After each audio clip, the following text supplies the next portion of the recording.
All right, good afternoon and welcome to today's joint committee hearings on governmental operation, technology, and public housing. At this time, could everybody please put your cell phones on vibrate or in silent mode.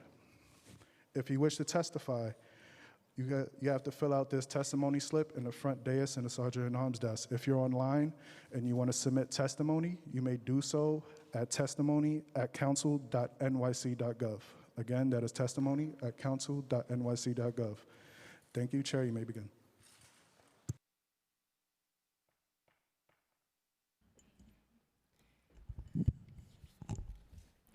Recording in progress. Good afternoon. I'm City Council Member Sandra Ong, Chair of the Committee on Governmental Operations. I'm thrilled to be conducting today's hearing jointly with committees on technology and public housing, and I'd like to thank my co-chairs, Council Members Jennifer Gutierrez and Alexa Aviles, on all their hard work in putting this hearing together.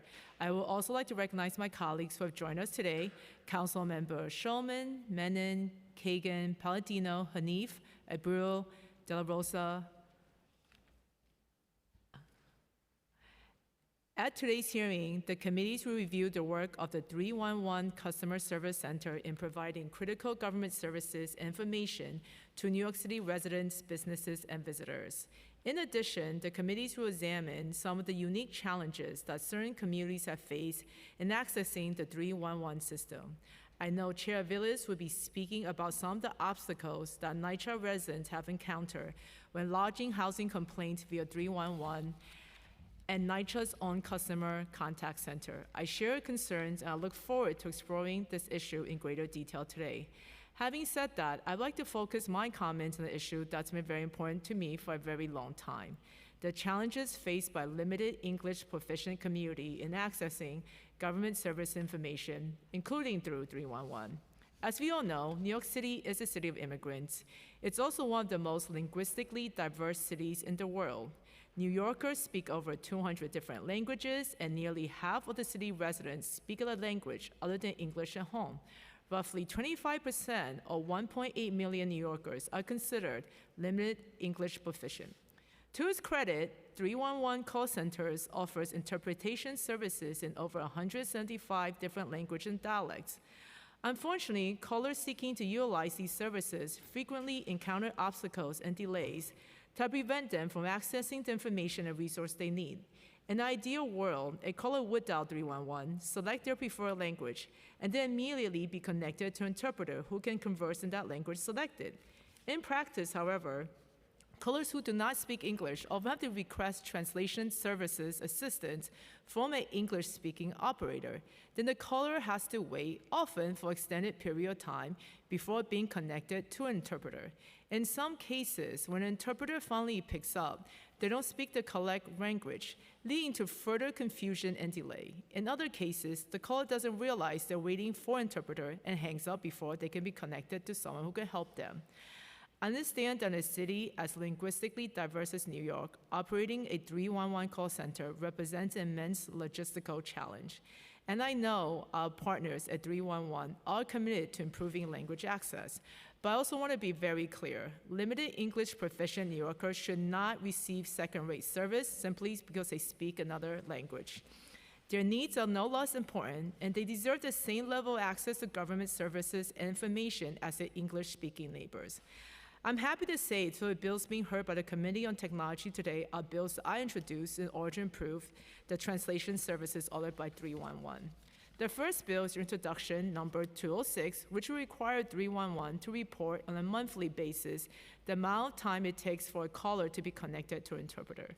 The second bill, introduction number 296, will require 311 to utilize automatic language recognition software to assist in identifying a caller's language. I am hopeful that these bills will address some of the issues that limited English proficient New Yorkers have encountered while calling 311, and I look forward to discussing them in detail with the administration. And with that, I'd like to thank the members of the public, the representative administration who has come to testify today. I'd also like to thank Sebastian Bacci and CJ Murray from the central staff for their work in putting this hearing together. And finally, I'd like to thank my own chief of staff, Alexander Hart, for his assistance. And now I turn it over to my co-chairs, Councilmember Gutierrez for a statement. Thank you, Chair Ong. Good afternoon. I'm Councilmember Jennifer Gutierrez, and I'm the Chair of the Committee on Technology. I am happy to join my colleagues, Chair Ong and Chair Aviles, in holding this joint hearing on ensuring equal access to 311, and I'm looking forward to discussing the 311 accessibility, especially as it relates to the experience of limited English proficient New Yorkers and NYCHA residents, who make up close to a quarter of New York City's population. New York City's 311 service is important, and as such, we must do the work to understand its current state of accessibility and what could be done to expand its accessibility for the benefit of all New Yorkers. The significance of New York City's 311 service should not be understated, as it provides the residents and visitors of New York City with a simple single point of contact for almost every city department. The 311 system makes it easier for New Yorkers and visitors to communicate with the city government, and likewise provides the city with a direct line of communication to its populace. Examples of these communications include announcements about city services, alternate parking information, resident reports on quality of life issues, and requests for city services. Recent history has also emphasized the significance of 311 access. NYC 311 has received unprecedentedly high call volumes, with pandemic-related issues and tropical storm impacts comprising the bulk of tens of millions of calls and requests made to 311 in 2020 and 2021. Clearly, having NYC 311 available and accessible is vital. Since the inception of the 311 system in 2003, New York City NYC 311 has evolved to provide services through text messages, mobile applications, and even social media. But while we are proud of the growth of NYC 311, we understand that there is still room to improve. For instance, many service request types still do not have the option to attach pictures or videos. In addition, submitting service requests can be overly complex, requiring the user to go through multiple prompts and web pages to finally submit their complaint. Sometimes submitting a service request is not even possible, as NYC 311 can redirect a user to its own webpage or an agency webpage that does not accept service requests, either due to technical problems or other issues. This leaves New Yorkers often with little choice but to abandon their attempt to submit a service request. Moreover, NYC 311 still does not allow for the submission of complaints on some critical topics, such as illicit film production activity and broken traffic lights. Many have also highlighted GPS location issues, leading to an inability to provide accurate location information for their requests, while others emphasize how 311 can too easily close cases after insufficient investigation from responding agencies, with little opportunity to follow up on issues if they persist. Furthermore, unfortunately, not all 311 services are available in languages other than English, like Chair Ong referenced. New York City is the center of ethnic and cultural diversity, with about 150 countries represented by its residents. Having 311 provide language access for all New Yorkers would improve the vital connection between New Yorkers and the city government, and would also improve the government's ability to understand and be wary of the issues faced by the various ethnic communities who call our city their home. To improve our NYC 311 services, the following bills in the Technology Committee are being considered today. Intro number 55, sponsored by Councilmember Julie Menon, which would require DO-IT to create a separate link for COVID-19 testing site complaints on the 311 website and mobile app. Intro number 167, sponsored by Councilmember Holden, which would allow 311 mobile app or website users to submit a request or complaint in no more than 4 steps. Intro number 206, sponsored by Chair Ong, which would require DO-IT's commissioner to submit a monthly report to the mayor and the Speaker of the Council on the wait times for individuals with limited English proficiency who call the NYC 311 Customer Service Center to be connected to an interpreter if requested. Intro number 240, sponsored by me, which would require DO-IT to update the complaint types on the 311 Customer Service Center website and mobile device platforms and submit a semi-annual report to the mayor and the Speaker of the Council on the updating of 311 complaint types. And intro number 296, sponsored by Chair Ong, which would require the development of a protocol for identifying the languages spoken by callers to 311. These are bills that present opportunities for improving the function and oversight on our city's 311 service. I am looking forward to hearing testimony from the administration, experts, and community advocates, and learning what is currently being done to improve access to 311, as well as what more could be done. I will now turn it over to Councilmember Aviles. Thank you. Good afternoon. I am Councilmember Alexa Aviles, Chair of the Committee of Public Housing, and I want to thank also my co-chairs, Councilmember Ang and Councilmember Gutierrez, for holding this hearing. I'd also like to thank all the NYCHA residents, advocates, and other members of the public for attending today. My co-chairs have already discussed the value of 311 in providing services to New Yorkers more broadly. So as Chair of Public Housing, I'd like to focus in on why it's important for NYCHA residents to receive a voice at the table today. Services like 311 aren't merely a tool. They're essential for tenants to register complaints about subpar housing conditions and to request repairs when needed. 311 is not just a way to lodge a complaint or make a repair request. It provides accountability mechanism to ensure that the city follows through on those complaints or requests. NYCHA residents have long been kept from accessing this critical resource. Instead of contacting 311 like any other New Yorker, they use NYCHA's own customer contact center. We might hear NYCHA insist that their customer contact center is just as good, if not better, for meeting residents' needs. But complaints and work orders registered with CCC are not publicly available, and there are no consequences when NYCHA fails to deliver on this request. We already know that NYCHA has a $40 billion capital repair backlog. We know that there have been decades of federal disinvestment. We know that the agency is struggling. But at the end of the day, the people who suffer the most because of these big sweeping problems are the residents themselves. And that means we need to provide them with the best possible means of accessing services. They deserve their voices to be heard, for their homes to be in good repair, and for the means of holding NYCHA accountable when violations aren't corrected. In order to right this wrong, the City Council enacted Local Law 127 last year to better integrate 311 and the Customer Contact Center. The law requires 311 to take complaints from NYCHA residents and to publish annual reports on complaints and requests at NYCHA. Previously, when a 311 user called about an issue at NYCHA development, they were simply routed back to the call center. But now we are hearing reports that the law is being ignored and that nothing much has actually changed.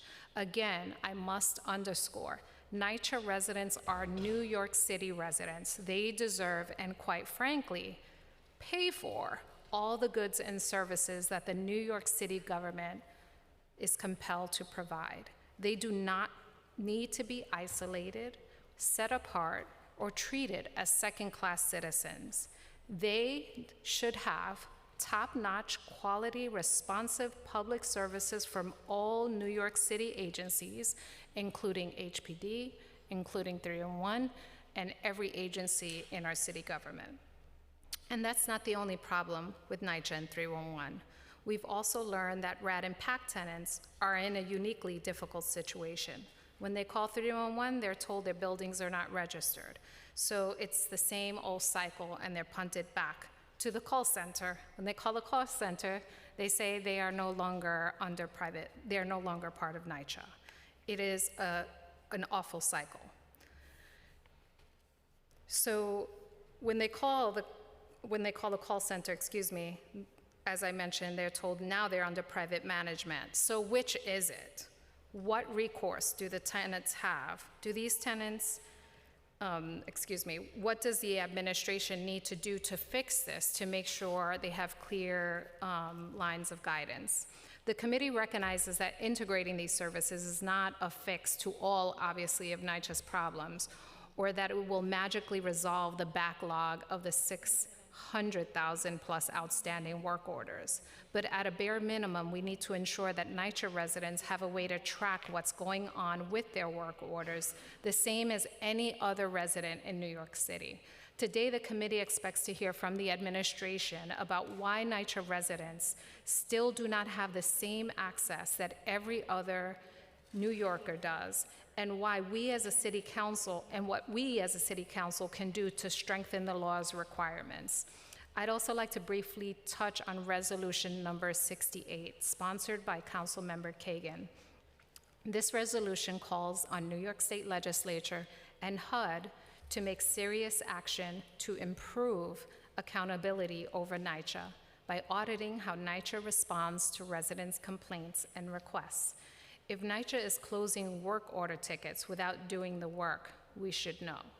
If NYCHA is taking an unacceptably long time to resolve an issue, especially one that affects residents' health and safety, like heat and hot water, we should know.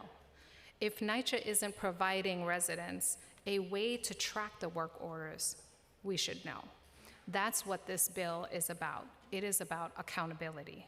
So thank you again for joining us today. I look forward to a productive conversation. And with that, I will now turn it over to Councilmember Menon to say a few words about her bill, along with other bill co-sponsors.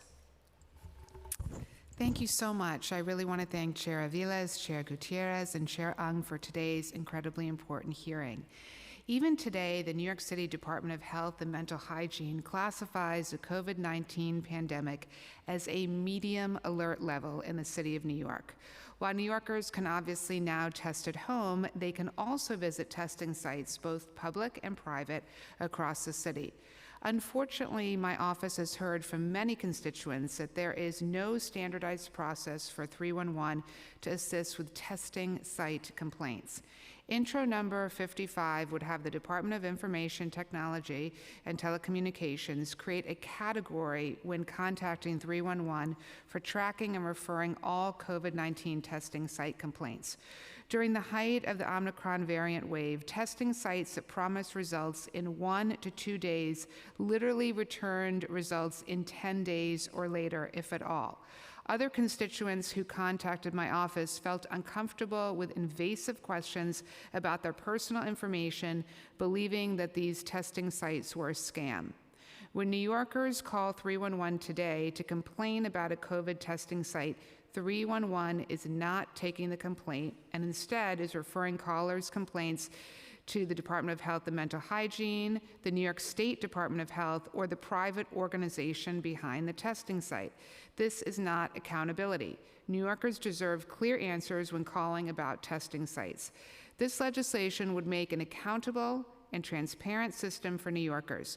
There's no reason for a confusing process when contacting 311 after more than 2 years after the start of the pandemic.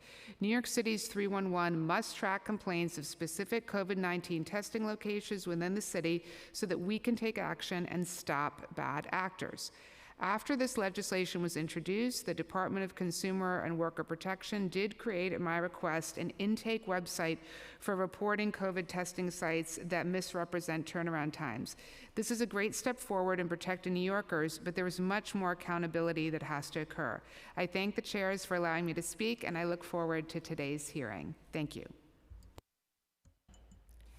Thank you, Councilmember Menon. I also like to recognize Councilmember Sanchez, Barcher, Osei for joining us today, and I'd like now to welcome Councilmember Kagan to give a brief statement about Resolution 68. Thank you, Chair Aviles, Chair Gutierrez, Chair Ang, for this opportunity to introduce my Resolution 68 together with my colleagues. Many of my colleagues co-signed to this resolution, asking for New York State Legislature and New York and the Federal HUD, Housing and Urban Department, to audit NYCHA managers' responsiveness to tenants' complaints. What is going on for many, many decades, I would say, is completely, absolutely unacceptable and cannot be explained by chronic disinvestment to NYCHA. We don't need $40 billion for property manager to be at tenant association meeting. We don't need $40 billion to respond to emails or phone calls, complaints from tenants. We don't need $40 billion for many of these things. So my resolution is very simple. It calls for New York State Legislature and federal government HUD to audit NYCHA property managers' responsiveness to tenants' complaints. Every day, I'm spending most of my day, every day I represent Coney Island and Marlboro houses. I spend hours and hours dealing with lack of heat and hot water, lack of cooking gas, non-working elevators, water leaks in apartments, roads rats and roaches infestation, and I can go on and on and on. It's absolutely unacceptable, and I believe that property managers should face some kind of consequences for ignoring tenants' concerns and calls and emails for many, many months. Thank you so much for this opportunity.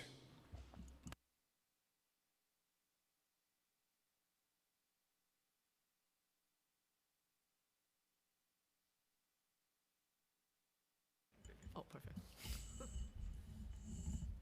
We'll now call up our first panel. Our first scheduled panelist is Aixa Torres. After that, we will hear testimony from the administration. Ms. Torres, you will have 3 minutes to provide your testimony.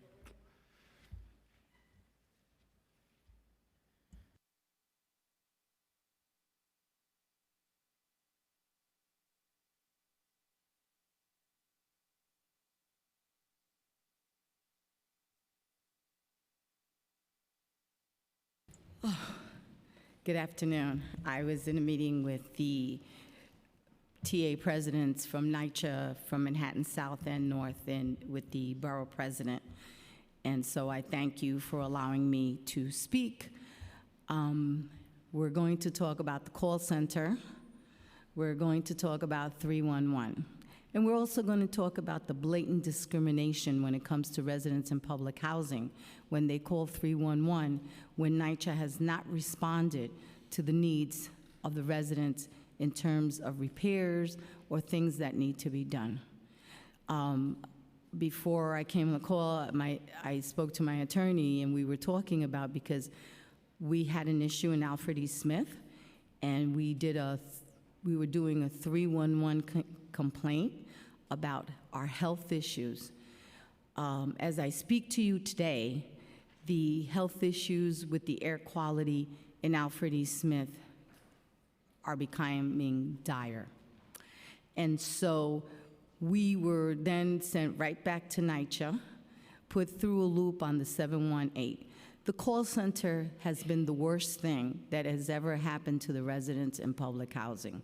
That call center needs to be dismantled, needs to be the way it was, and nobody's going to lose their job if the unions have a question, because everybody who's in the call center should be assigned. There's 300 and something developments assigned to a development where they're the one person who people know, this is the person I go to file my complaints and my tickets, get a receipt, and know what's going to happen. Not this fiasco that when you go on the call, it goes through the loop, and that's in English. Forget about if you ask for a language, right? And I've gotten complaints, and my development is basically Spanish, Asian, Chinese, Asian, and I do have other Asian residents that are not Chinese speaking, and then English, of course, right? And the calls don't get through. And so the issue becomes one of, how do you document that you've made a call or you've tried to do a repair while your apartment is falling apart? I'm sitting here, when I leave here, I'm going to the clinic to get a blood test and an x-ray because of mold in my apartment. The health issue that this has created, and the fact that we really don't have a system where we can actually document, especially for the elderly and those who are non-English speaking, to be able to say, I called or somebody listened to me, is unconscionable. And I thank you for listening to me on behalf of not only my district and my development, but all the residents who live in public housing, interim chair, and I sit on the citywide council of presidents. Thank you.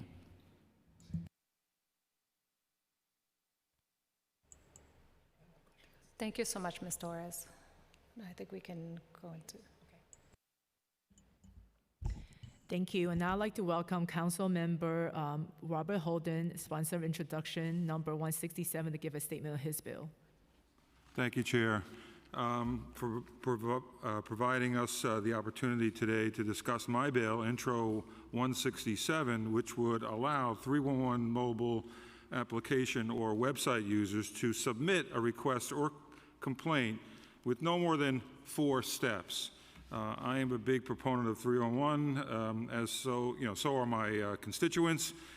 My precinct, the 104 precinct, which covers much of my district, had 21,000 311 calls year to date.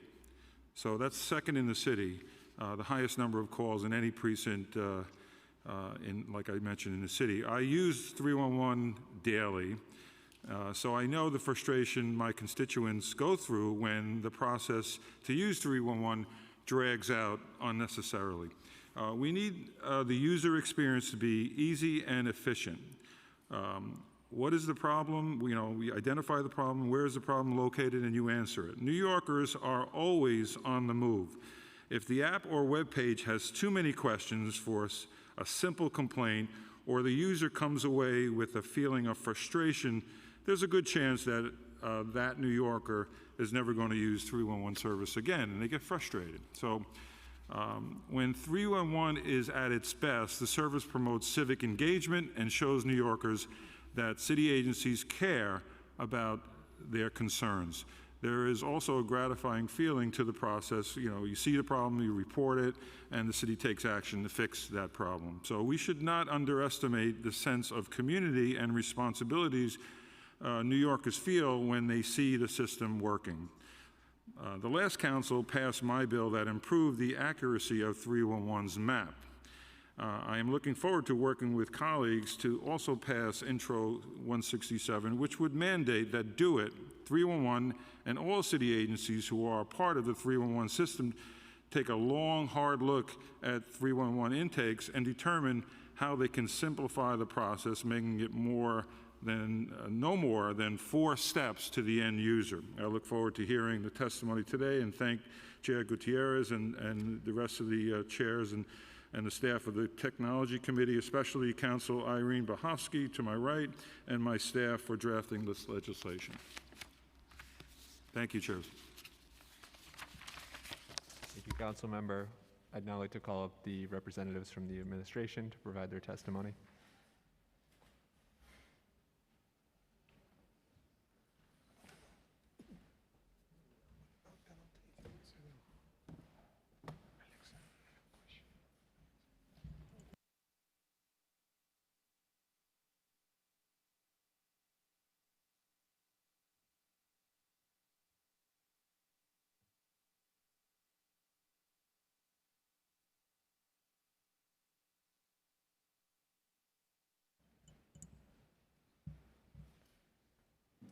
And before we begin, I'll administer the affirmation. To all members of the administration who will be offering testimony or available for questions, please raise your right hands. I will call on each of you individually for a response. Do you affirm to tell the truth, the whole truth, and nothing but the truth before this committee, and to respond honestly to council member questions? Joe Morrisroe,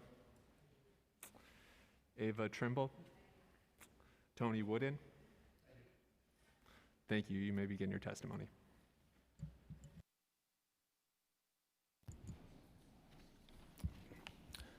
Thank you, and good afternoon, Chair Zong, Chair Gutierrez, Chair Aviles, and members of the City Council Committee on Governmental Operations, Technology, and Public Housing.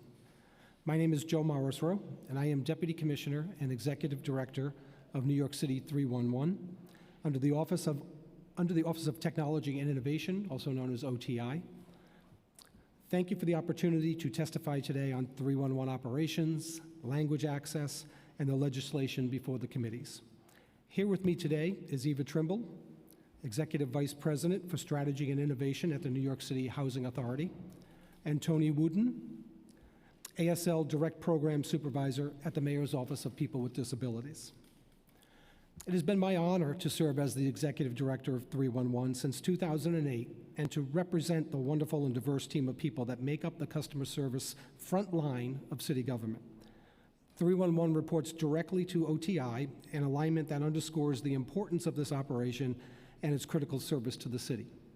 OTI provides support for the 311 organization and works collaboratively with 311 on the continual evolution and enhancements to the service delivery and the customer experience of 311. As Executive Director, I oversee all aspects of 311, from the operation of the most familiar component, the call center, to the creation and implementation of multiple customer-facing channels, performance results, and quality control measures, as well as interaction with city agencies and data collection. New York City is one of the most multicultural places in the world, and its diversity makes it the greatest place to live. I thank the Council for inviting me in to discuss how 311 provides quick and easy access to New York City government services and information with the highest possible level of customer service in New York's various communities. As you may know, 311 just reached a milestone in customer service this month when we received the 500 millionth customer contact, which was a call in Spanish for the ID NYC card program. 311 is available 24 hours a day, 7 days a week, 365 days a year. Customers can get help in 175 languages by calling 311. People who are deaf or hard of hearing or have speech disability can text us at 311-692. Also use a mobile app and Twitter, or use a video relay service, or use TTY or text telephone.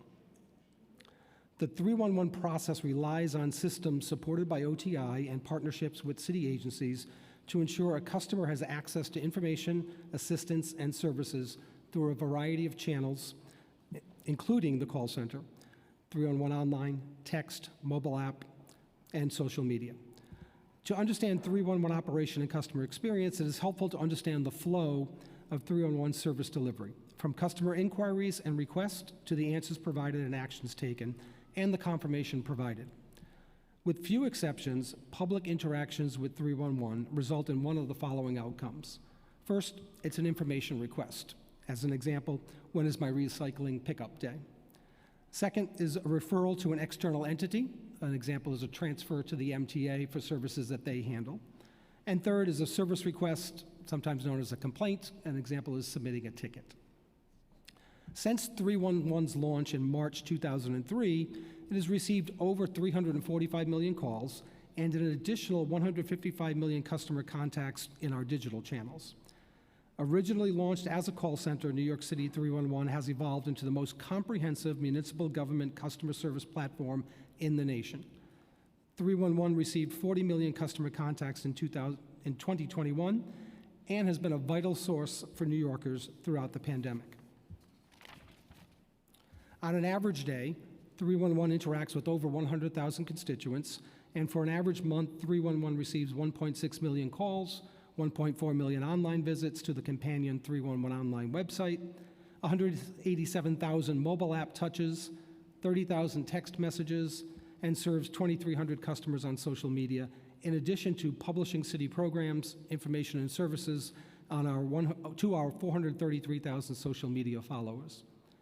For further context, on an annual basis, New York City 311 receives more calls than all other U.S. City 311 call centers combined. The 311 mission is aligned with the administration's goals and vision on equity. Most notably, it focuses on providing the public with equitable service delivery through quick, easy access to all New York City government services and information while maintaining the highest possible level of customer service. The 311 team is focused on meeting our customers where they are by providing an array of channel options to contact the city, ranging from robust self-service solutions to outstanding customer service delivered by professional, polite, and well-trained representatives. In annual customer satisfaction surveys conducted by the CFI Group over the past decade, 311 ranked equal to or better in delivering customer service than the best contact centers in the private sector, and also far surpassed the best in government centers. Historically, 311's aggregate Net Promoter Score, known as NPS, the leading metric for gauging customer satisfaction across all industries in the U.S., 311 exceeded the scores of Apple, JetBlue, and Trader Joe's.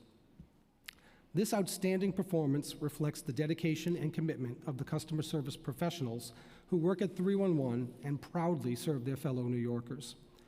It is for these reasons that New York City 311 is the recognized model for service delivery and performance reporting for governments across the nation and around the world who studied the New York City 311 model when considering launching their customer service platforms.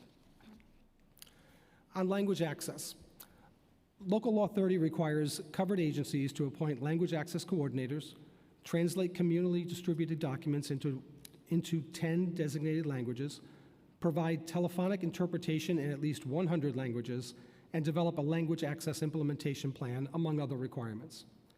311 is in compliance with this law. 311 provides telephonic interpretation in up to 175 languages through a third-party vendor, Language Line. Language Line provides interpretation and translation services for up to 175 languages and is available for free to customers 24 hours a day, 7 days a week.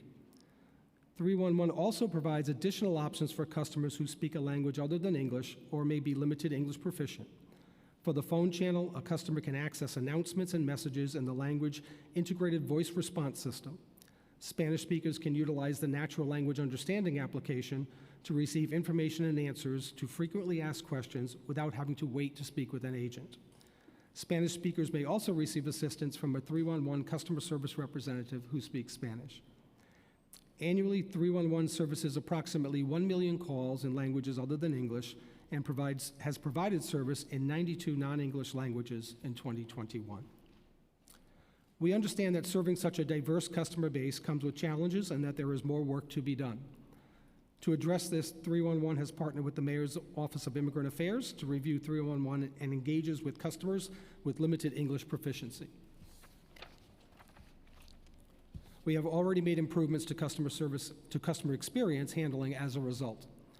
Based on council feedback, 311 implemented a technology enhancement that allows the language name to be passed to the call center representative when a customer selects a language option. Now, when a customer presses a language option, like Russian or Korean, the representative receives a pop-up that indicates the language preference. This allows faster connection to an interpreter and a better customer experience. 311 implemented customer satisfaction surveys in 2021 in the 10 designated citywide languages that leverage our technology and align with our business practices. We are learning directly from the LEP community where we excel and where we need improvement. Lastly, I'm excited to announce that 311 is working to roll out a pilot program in fiscal year 23 to expand our service to the WhatsApp messaging platform. Keeping with our motto, meeting our customers where they are, 311 will expand the number of customer service channels available to the public to better reach all New Yorkers. I will now turn to the legislation under consideration today. On Intro 55, the operation of a COVID-19 testing site complaint. We understand the intent of this bill and support a more streamlined approach to reporting complaints reporting complaints related to COVID-19 testing sites. However, as currently written, 311 would not be able to meet the requirements to fulfill this legislation due to the multitude of agencies covering COVID test sites. We are open to discussing ways to achieve the intent of the legislation within the parameters of the 311 system's complaint feedback loop. Intro 167, the number of steps to submit 311 service requests on the website and mobile application. I understand and appreciate the desire to streamline the process for submitting complaints, and where possible, we encourage agencies to collect information in the most efficient way. Whenever the service request is driven by 311, it is always 4 steps or under. Circumstances under which it may be more than 4 steps depends on whether the form is on an agency's legacy platform. For many complaints via the website, 311 presents the 4-step process as a what, where, who, and review. This allows for a consistent customer experience across many service requests. On mobile, there may be even fewer steps. There are circumstances under which an agency's form is used for intake that may not follow the same 4-step pattern. If there are specific complaints that require more than 4 steps, I will take that back to our team to discuss with the agency in charge of addressing those service requests. Intro 206, reporting on wait times for interpreters. We support the idea of creating more transparency and accountability of language access. We are currently reviewing available data with our vendor and believe we may be able to report monthly averages of wait times. We look forward to discussing this bill further to reach an agreement on level of data to share based on availability.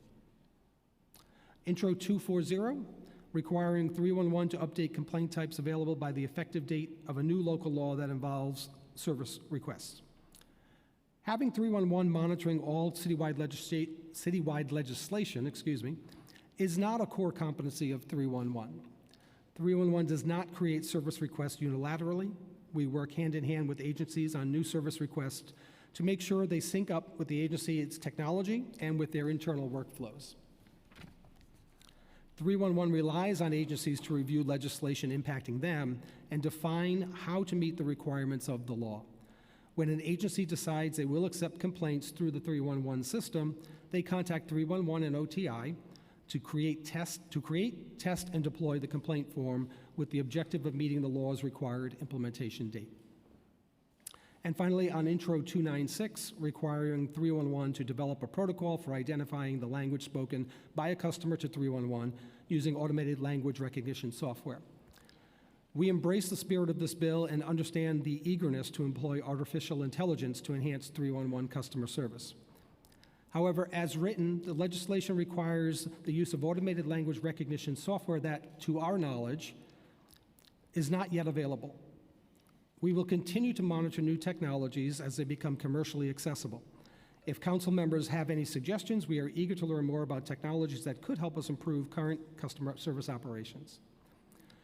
Finally, on behalf of my colleagues across all of 311, I thank Chairs Ung, Gutierrez, Aviles, and committee members for your time and the opportunity to testify. I appreciate your comments at the outset, recognizing the importance of 311 and a credit to the 311 people who deliver customer service to the city. I am happy to take your questions.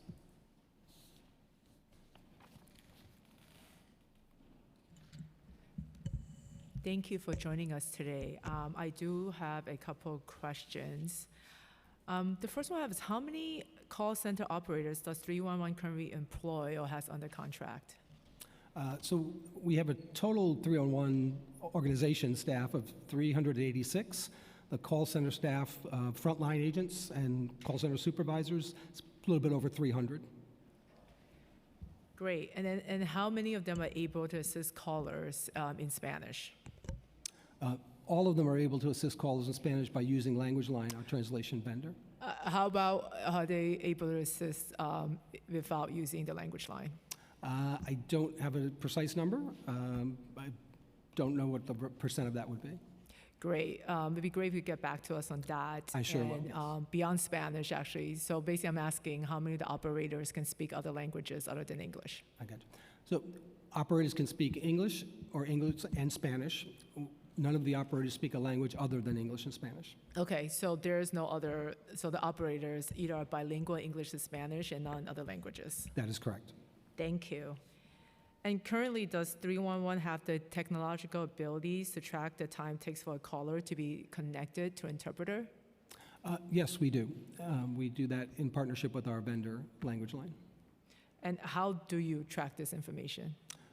We used telecom-related reports that have been able to track the time by language as well as the connect time it takes from the call reaching an interpreter, from the agent, 311 agent, connecting to Language Line to an interpreter answering that call. Thank you. I'm sorry, can you just repeat that again? I'm sorry, I can't hear you that well. Oh. Yeah, it's very hard, yeah. Okay, I thought I was too loud, I'm sorry. Okay, give me a moment, I'm gonna pull this chair forward and I'll pull this microphone forward and see if that's better. Is that better? Yes. Okay. The time it takes to reach an interpreter, I believe was the question, and we measure that from the time a 311 agent dials to the interpreter and an interpreter actually answers. So that's the interval. Okay, so you do have technology to track that time? Correct. Great, thank you. And according to the 311 Language Access Plan, it's the goal of 311 to ensure that the average wait time to be connected to interpreter in the 4 most commonly requested languages is 30 seconds or less.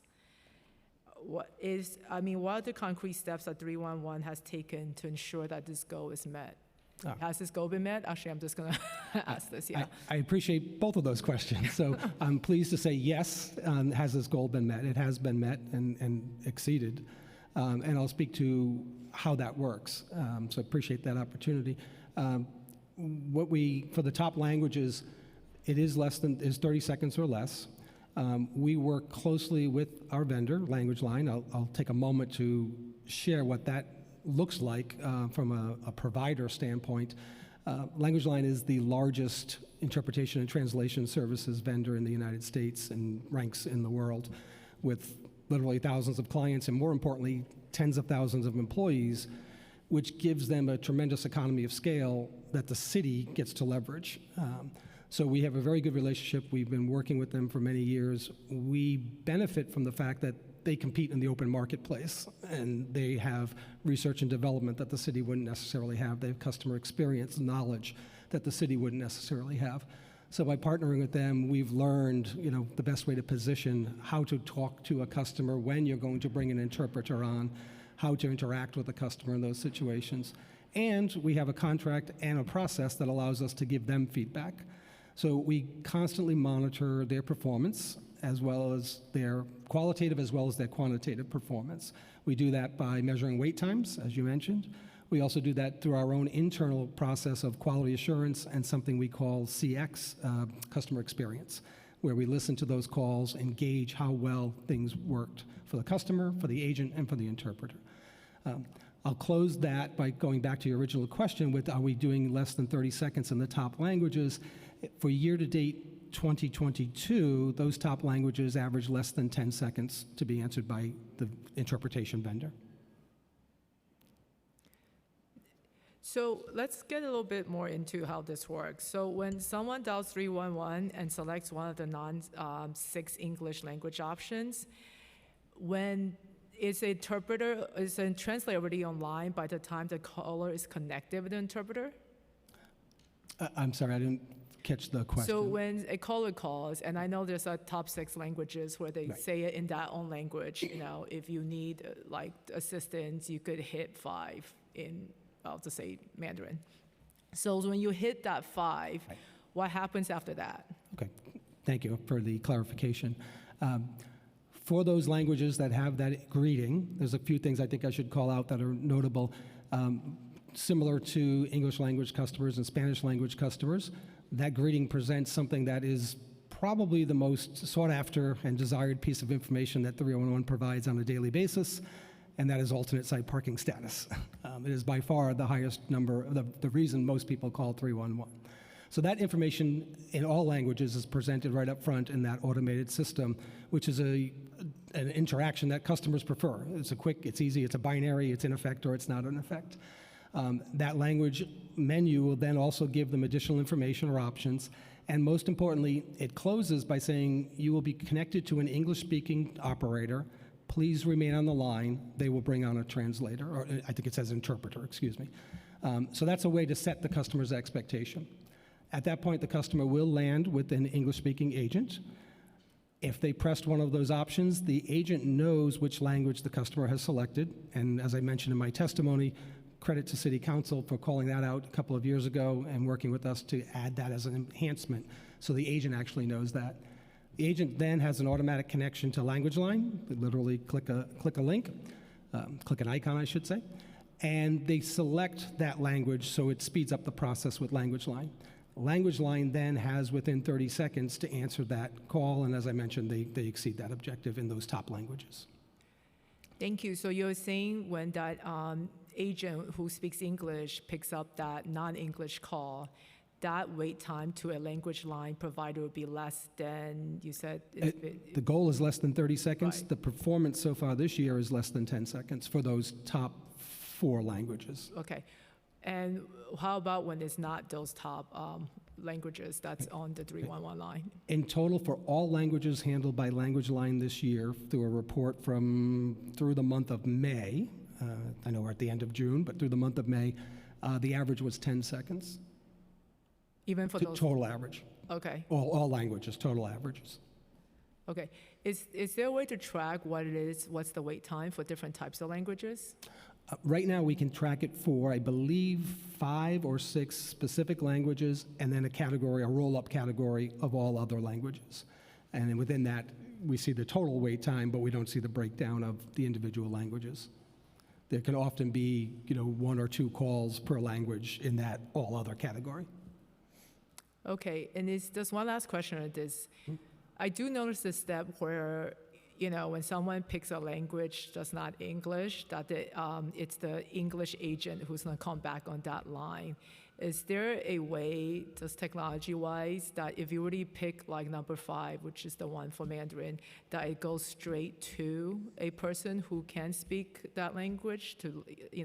Does the English agent needs to be that in-between person? I follow the question, thank you. Currently, both the process and the structure do require that. We don't have a customer connect directly to a vendor interpreter, for example, because the 301 agent needs to be able to guide and direct that call and provide the necessary information. So the primary step that we take, and again, a lot of this is based on working through processes and experience with our vendor, and also I'll share with other 311s around the country who experience this. The goal is have the customer reach the agent, have the agent get the interpreter services, in our case language line, on as quickly as possible, and then let the agent present what's needed to be done, and the interpreter just serves as an interpreter, rather than the interpreter being confronted with, how do I solve this problem for New York City versus someone else, or not knowing the 311 process. So it does land with an agent first and then an interpreter second. Right, so I think now you're pointing out some of the limitations with using language line. My next question is, you noted and also your testimony that 311 utilizes the natural language understanding direct dialogue technology for Spanish callers. Can you explain what is that technology and how is it being used by 311? Thank you for that question. We've been using natural language understanding technology since, I believe, 2014, and for Spanish language application since, I believe, 2018. What it does is allow the customer in language to speak to our interactive system. The application is known as natural language understanding. It's provided by an industry-leading vendor named Nuance, and the customer will speak in their language. The system recognizes their question, and what it will do is provide them an option of various options that they can choose from for either information such as, I'll use an example, for my location, what's my garbage and recycling collection? They'll receive that information back in language, or they may have a question that needs to be routed to an external entity. So the city doesn't handle questions for the Department of Labor, for example, and someone may have that question. So in language, it will explain to them you're going to be transferred to the New York State Department of Language and execute that transfer. It can also provide information such as the alternate side parking information. So currently, right now, it's for Spanish. Is there technology available for other languages? For right now, we don't have access to that. Our Nuance partner does provide English and Spanish, but have not yet come forward with a product that we can use for other languages. Thank you. And just one last question on this, and I'll turn it over to my other chair. Sorry. Right now, 311 use speech detection technology to help call center operators with identifying callers' language? Right now, we do not. Have 311 considered using such a technology? I appreciate that question, and the answer is emphatically yes. We have been, for some time, been pursuing that. We've, in advance of this hearing, connected with our vendor partners, both Language Line as well as Nuance, who are, again, industry leaders in their space. They are not aware of existing commercially available software that would provide that. There are a number of one-to-one type of examples of applications that do translation. They often rely on text, or limited to, like I say, a one-to-one situation. We are very much open to that, and very much would look to see how a software that could work on a scale we'd be able to use and incorporate. Great, thank you. I do have more questions, but I'm going to turn it over to my other chairs right now. Okay. Thank you. The challenge of 3 committees. Thank you, Chair. Thank you so much, Deputy Commissioner. So I have a lot of questions also, but I'm going to limit it just to make sure we have enough time. Just going off of a little bit of accessibility that Chair Ung was discussing. Can you share how many languages are supported on the 311 mobile app? The 311 mobile app is in English. Just in English, okay. Correct. What about 311's text messaging service? 311 text messaging is predominantly in English. We do have the ability, in some cases, to interact using Spanish, but no other languages. Okay. What about via social media? Can you convert? Is it predominantly Twitter? Yes. Yeah. And is Twitter also, or social media, excuse me, is it just in English as well? So yes, it's predominantly Twitter. We do also have Instagram and Facebook. It is predominantly English. We do have the ability and have done on a number of occasions to do a tweet, either a program or a promotion via Spanish. Okay. Are there plans to expand languages supported? I mean, specifically with the mobile app, you said it's just in English. Are there plans to expand to other languages through the mobile app, through text, and through social media? Yes. We're always looking to see how we can meet our customers where they are and expand that access. I mentioned in my opening statement, we are very pleased today to announce we're going to be doing a pilot to expand and use WhatsApp. And we have high hopes that that will be a process that works very well for customers, including customers who may not be utilizing 311 today, and also works within our integrated process as well. So it will take some effort, but it's certainly a place we need to be, and it's a place we want to be, and we believe that will help us considerably with language access. Absolutely. I did really appreciate that from your opening remarks. My 70-year-old grandmother will be excited about WhatsApp service requests. And my team will duly note that you endorsed that when we met, so thank you. Is there, and I know that it's a pilot, but I think in support of what Chair Ung's remarks and questions have been, is there equity when we're looking at other apps that I think support other communities that are speaking other languages than English and Spanish? I know WeChat is really big in the Asian community. Is that a pilot that you all are also looking at? Okay.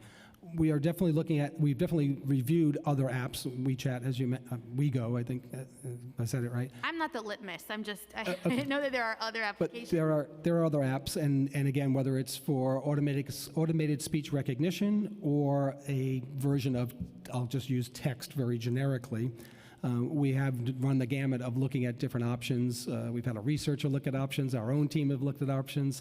We've farmed it out to other folks. So we are very much looking at that space. If there's something that can be integrated, we're very pro on what I call test and learn. If we can trial it and see if that meets the needs of our customers, and Mel's meets the needs of the city, let's continue, let's pursue it. Yeah.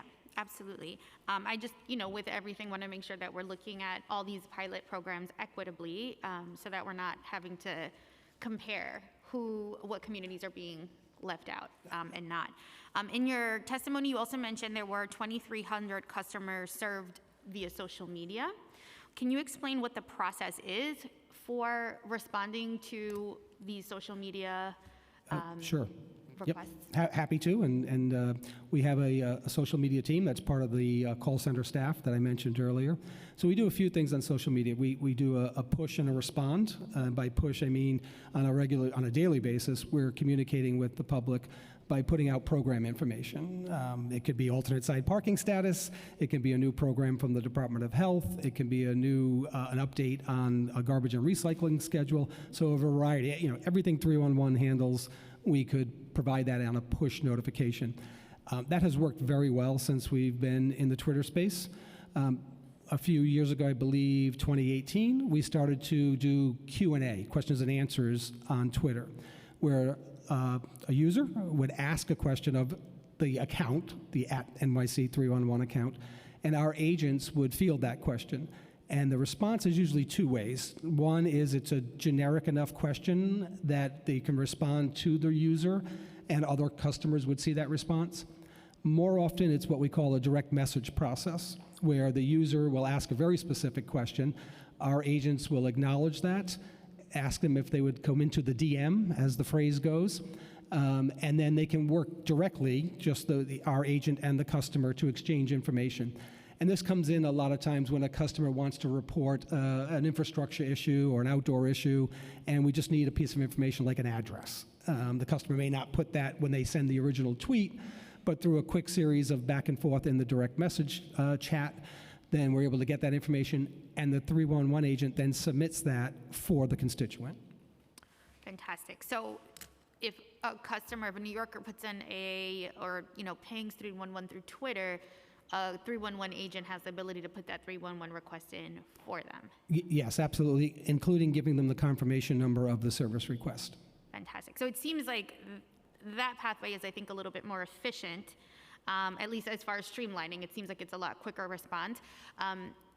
Are we emulating a similar streamlining when it comes to folks needing interpretation? It seems like a lot of New Yorkers, a lot of people are falling through the cracks because they just give up, right? A little bit to more of Chair Ung's remarks, whereas they're waiting for an interpreter, or if they're being told to wait and then someone comes back and tells them in English an interpreter is on the way, a lot of folks, I would hang up, right? So is a similar model of streamlining being conceived to limit that fallout, to limit the New Yorkers who just feel like they're not being listened to and then just hang up, or whatever it is? Thank you for the question, and I appreciate that. First, we don't want a customer to have that experience. That's not our standard. All right? We want the customer to have the best possible experience. The scenario I described on Twitter is actually the same scenario whether a customer calls, tweets, or text. That same interaction an agent goes through is establishing a connection with the customer, acknowledging that connection, what we call probing, to ask, to figure out what it is that you're asking for, because it's not on the customer to know city processes or city government. They just need to know what they want and tell us what they want. Once we confirm that, then we do I'll call it the research. We're accessing the 311 system, the content in the 311 system, and providing that back to the customer, whether it is via text or tweet or through an interpreter.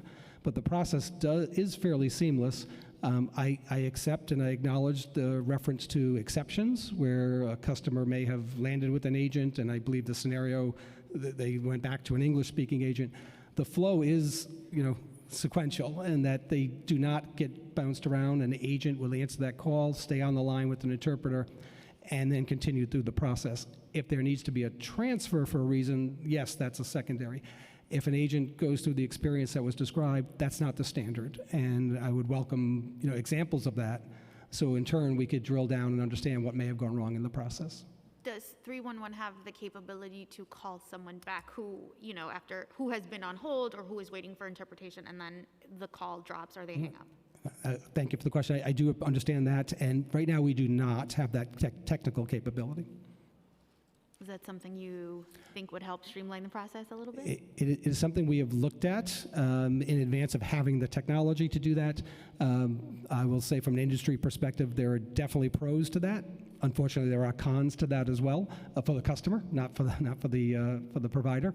So if it's something that will work, it goes into my category of we would definitely be in the category in the business of test and learn to see if that will help the process, especially on days when there may be unexpected high call volume, for example. Absolutely, thank you. Is there currently any way for someone to interact with 311 using American Sign Language? Today there is a process that doesn't directly involve 311, but a customer can use a video relay service to reach an American Sign Language interpreter who then dials 311 and initiates that conversation with the 311 agent.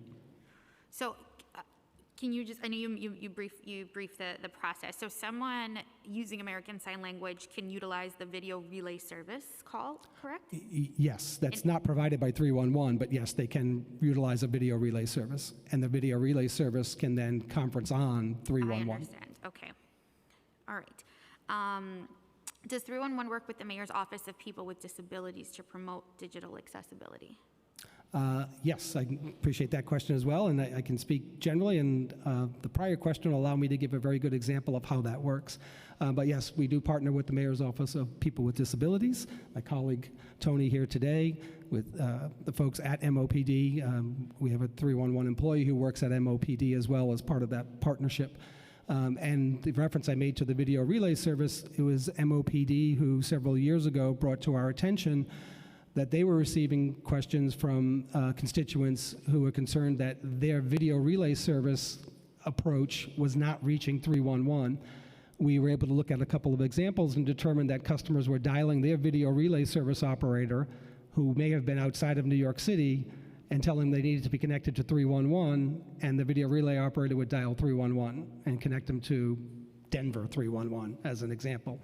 So once we determined that, we quickly figured out, okay, let's make sure we promote outside of New York City, use 212 New York, which will allow you to go directly through. So a very kind of wonkish example there, but a case that wouldn't have happened if MOPD and their constituents had not brought something to our attention and then our ability to correct that. Absolutely. I also just want to recognize Councilmember Charles Barron, who's joined us today. Welcome, Councilmember. Is there any way for someone to file a language access complaint with 311 other than by calling the 311 call center? For example, if they, can someone file a language access complaint on the website, on the app, via text, social media, and what does that process look like? We can definitely file one via calling 311. I believe we can, but I'm going to hesitate because I'm not sure of the full range of what you just said. If that's okay, I'd like to look into that. I'm sure I have folks right now hearing that question and looking to provide that answer, but I'd like to confirm that before I say yes or no on that, and I can get right back to you on that. Okay. Next, I want to ask about the vendor, the language line that you all utilize. You said it's nationally the top vendor for interpretation services. How long has Language Line been the interpreter since 2003? The vendor, excuse me, since 2003? The Language Line was not there in 2003. The city used a different vendor at that time. Language Line came on board in 2006. 2006, okay. And has been our primary vendor ever since. Okay. And then could you specify the services that they're required to provide? Sure. They do provide, under our contract, a 3-on-1 contract, interpretation and translation services. Interpretation for voice, translation for written document or text. Obviously, our business is primarily the interpretation on voice. As part of that, we have a contract with them, requires them to answer calls within X seconds. I mentioned earlier, one of the standards for languages is 30 seconds or less. As part of that, we have performance metrics. If, for example, Language Line interpreter does not pick up within a preset service level agreement target, then that call is considered a failed call. Technically, even though the call will continue, the customer can still speak to the interpreter and 311 agent. But from a contract perspective, we consider that a failed call, and Language Line needs to credit the city for not achieving that service level objective. Fantastic. I don't know if I missed it because the acoustics in here are a little tough, but my question is about quality control, and I can only speak to Spanish language, for example. I'm curious to know what the quality control process is with Language Line regarding cultural competency in Spanish, and I think the same is for other languages, but what does that quality control look like in those scenarios? Great, thank you for the question, and I'm going to get a little closer and see if that helps with the acoustics. It's not you. Oh, okay. Okay. Yeah. Thank you. So on a quality control basis, at a very high level, I'll speak to it broadly because we apply a lot of the same measures across all services, all customer interactions, irrespective of language. And we have a dedicated quality assurance team. They do call listening in two specific ways. One is to evaluate the agent and whether they're following the right protocol, how they're handling the call, et cetera. And then they also evaluate for what I call the content. Is the information we're providing, does it make sense? Does it work for the customer? One of the things we work hard on, we have an excellent content management team, is keeping language in what we call a plain language standard. Mm-hmm. That serves customers of all languages, whether it's an English-speaking customer or if someone who relies on an interpreter. If the original content is in plain language standards, it makes the interpretation much clearer, much simpler. So one of the things our quality assurance, our quality control looks at is just that. We also utilize interactions with Language Line. While we officially only speak English and Spanish in the call center, we can work with Language Line to have an assessment of their translators. Are they translating correctly? Do they have a level of proficiency that's necessary? So that is something that's available to us through our Language Line arrangement. Thank you. I have one more question before I pass it up to Councilmember Aviles. You mentioned that language line is also in contract to provide interpretation and translation through text. So I'm wondering what's taking so long to get that language capability through the mobile app, through text, just to expand the diversity of languages being offered through these other areas? Because they can, based on your report, calls obviously are still profoundly the majority of the way that you all receive service requests, but we also see that through the mobile app and through text and through Twitter, those are also on the incline. So I'm curious how that contract will be reworked, or what is the inefficiency, or what is the issue that's preventing other languages to be offered through these services? Great, thank you for the question. The current contract does translation of languages. It's not real time. The contract arrangement is... It's not real time? I'm sorry, it's not real time. It's not a real time text process. We would submit a document, for example, and Language Line would translate that document and provide it back to us in hours or days, depending on the SLA. So it's not a real time, as an example, when you have an interpreter on a phone call. So our translation document, our contract as it speaks to translating documents is, it has a SLA that is not real time. That's the biggest limitation of incorporating that, let's say, in a text arrangement. Sure. Does that require a separate kind of a contract or a separate kind of agreement? Again, I just think it's super vital that we're offering this, especially if we're looking at if you are looking at different pilots through messaging. I'm curious kind of where they as a vendor fold into that bigger goal of providing more languages through text, through the website in real time. Sure, I follow that and understand.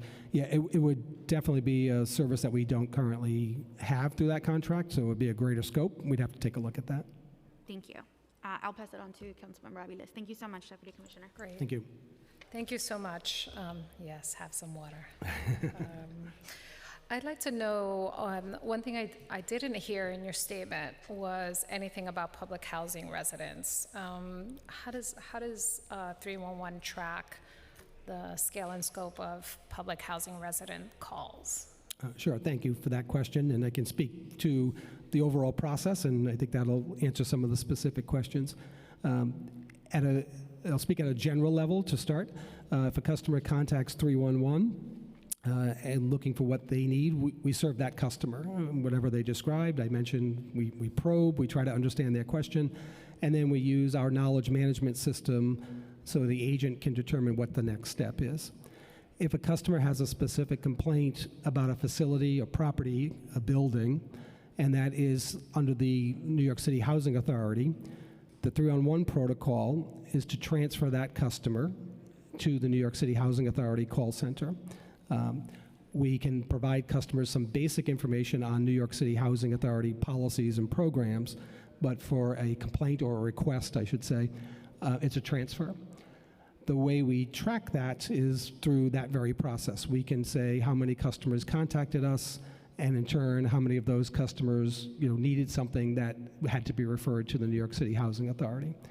That's for within the, I'll call it within the facility, within the structure. If it's a complaint or a request for something that is outside of a building, not related to a building, outside on the street, for example, a noise complaint, 311 will process that noise complaint as we would any other noise complaint. And we do track that. I think I may have said that, but to answer your second part of your question, we do track how many times 311 will handle a question and then transfer that to the NYCHA CCC. So how, so as you heard in my earlier testimony, NYCHA has, both its traditional Section 9 housing and housing that is transferred into Section 8 under private management. We have heard countless stories about residents calling 311 and being caught in this circle of getting referred back to NYCHA. How does 311 maintain an updated registry of properties and ensure that they are providing the correct information to callers? Thank you for the question, and I'll begin by saying I can appreciate any loop that would cause a problem for a customer. That's again, not a customer service standard, and we do strive to achieve all customer service standards. We do have a process to prevent that. 311 works with NYCHA and with Housing Preservation Development. We do get an updated file of properties when they do move from one state to another state. And then that file then gets incorporated into our system. So when a customer provides the address, the system, as opposed to the agent, will know whether this is, a property for NYCHA or no longer, or non-NYCHA property, if you will. So there is a process, and the file does get provided to 311 and then is updated. And how often are you updating? That I don't know. I can find out how many updates we've done, but off the top of my head, I don't know how often that happens. I do believe when we get a file, it's a full file. It's not incrementally. It's not unit by unit. It's a full file of properties. Great. We'd love to. I think from resident feedback we've received, it doesn't seem like updates are happening nearly as frequently as they need to be. So it would be great to understand more clearly what the updating protocol is, and also just clearly around how staff are informed around the 311 NYCHA protocols, the levels of engagement. It would be good to see what that looks like. Okay. Great. I'd be happy to follow up. And in particular, if there are some examples that really helps us zero in on, what may be a one-off or a glitch or a problem, and we can address them that way. And in terms of, you mentioned you do keep analytics on the number of calls that are referred to NYCHA. Can you give us a sense of how many calls you're receiving annually? Yes, I can do half of that, 6 months. I have a data point for January through June, through at least this week. We receive and transfer about 100 calls per day on average to the NYCHA CCC. And would you say, thank you for the updated information, would you say that trend is increasing about what you regularly see from other years? We took a look at that period of time compared to last year, but also to 2019 to get all the pandemic churn out of the way, and it's within plus or minus 10% year over year.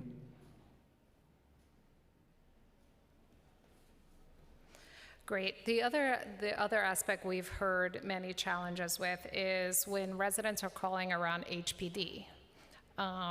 We've heard that 301 is not taking resident complaints related to HPD. Is this in the protocol, or what is the confusion or disconnect that is happening? Okay. Thank you for the question. I'm not sure of what confusion may exist. I can speak to our process on HPD, and please do. I can also offer that of our top 5 service request types annually, 2 are for HPD, for taking heat and hot water complaints and for taking what we call apartment maintenance complaints. So we have a very robust accounting of HPD complaints as well as a very robust process. But speaking to the original point, HPD is absolutely part of the 311 intake and referral process. If a customer has a complaint, aforementioned heat or hot water complaint, something in their apartment, any particular problem in their apartment, they go through the process where we will take that complaint, submit it to HPD, customer gets a confirmation number.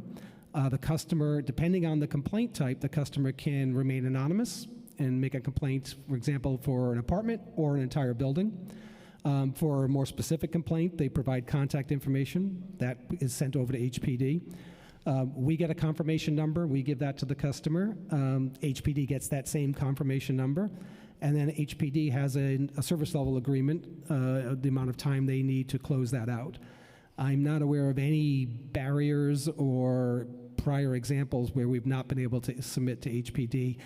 As I mentioned, based on the volume, HPD is in the bread and butter of what 311 does. So if a NYCHA resident tells the call-in center, I'm a NYCHA resident, and obviously the protocol is telling them to transfer to the call center, but insists on putting forward a complaint to HPD, does the call-in center take those calls, or do they continue to direct residents to NYCHA's call-in center?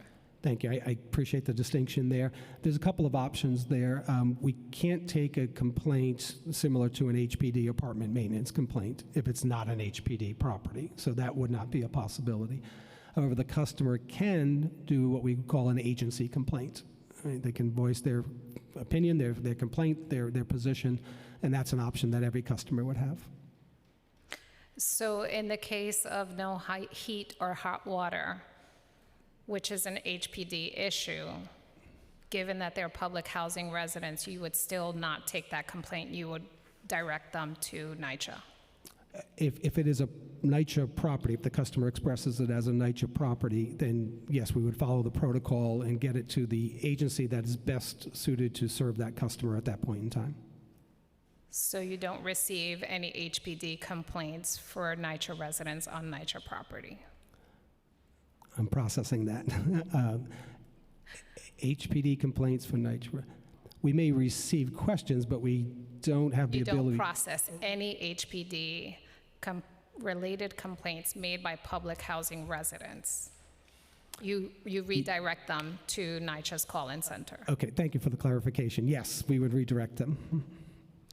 So as you're aware, there was legislation passed to open up 311 to NYCHA residents. Can you tell me how you track improvements on that, and if in fact you're receiving more calls from NYCHA residents? Yes, thank you for that question. This is one that I believe was implemented at the end of last year and went into effect, I believe, March 7th, on or about March 7th. That law basically codified the existing process of 311 transferring or referring or transferring a customer to NYCHA's call center. Since that period of time, we did take a look at the call volume. It's in line with what I mentioned before between June and January of this year. This year versus last year, if I recall correctly, was about a 9% decrease in total volume, but in the scheme of overall size, it wasn't a material swing one way or the other. So we have looked at that since that went into effect. Okay, I think I actually have questions for our NYCHA colleagues, but I don't know if we should. For NYCHA colleagues, so this is the challenge with joint committees. We don't know exactly what the protocol is. Can I ask on NYCHA colleagues? Huh? Oh, okay. I can do what I want. That's incredible. Okay, I'd love to shift the conversation to our NYCHA colleagues and understand a little bit better around the protocol and communication that it has with the 311 Center. I'd love to understand a little bit on what the engagement is and how NYCHA is managing the inflow. Thank you, Council Member. As Deputy Commissioner mentioned, the 311 calls for NYCHA do get routed back to NYCHA's call center for follow-up and action. I want to clarify a few points, first of all, about our customer contact center and the service it provides. We are providing the same service, and NYCHA residents, I should say, have the same access to 311 and get the same service as any other resident. When any other resident in New York City has a problem with their landlord, the first place they call is their landlord. If they have a stoppage in their toilet or something that's not working, they call their landlord. If the landlord is not responding, that is when they escalate to a 311 complaint and ask for HPD to come out. So the first stop for a NYCHA resident should be their landlord, which is NYCHA, and that is happening through the CCC. The value that the CCC provides as well, above and beyond 311, is that we can directly schedule those appointments. So when a resident calls the CCC, they have access to the schedule of their property management office and their availability of their maintenance workers. So they are able to directly schedule their maintenance worker to come out. They can say 8 to noon on Wednesday, or 1 to 4 on Thursday, and make that happen. That is information that our CCC has in coordination with our property management. Can I just mention yes. one thing? Often when residents are calling 311, it is after they've exhausted Yes. employing with their landlord or any other city agency for that matter. This is well after that fact. Yes. So I wanted to just clarify the steps in the process are the same for both NYCHA residents and regular, any other resident in the city of New York. So when NYCHA residents feel like they're not getting a response, I understand that they want someplace else to go, and 311 sends them back to us. However, there are other avenues as well for NYCHA residents to escalate their complaints.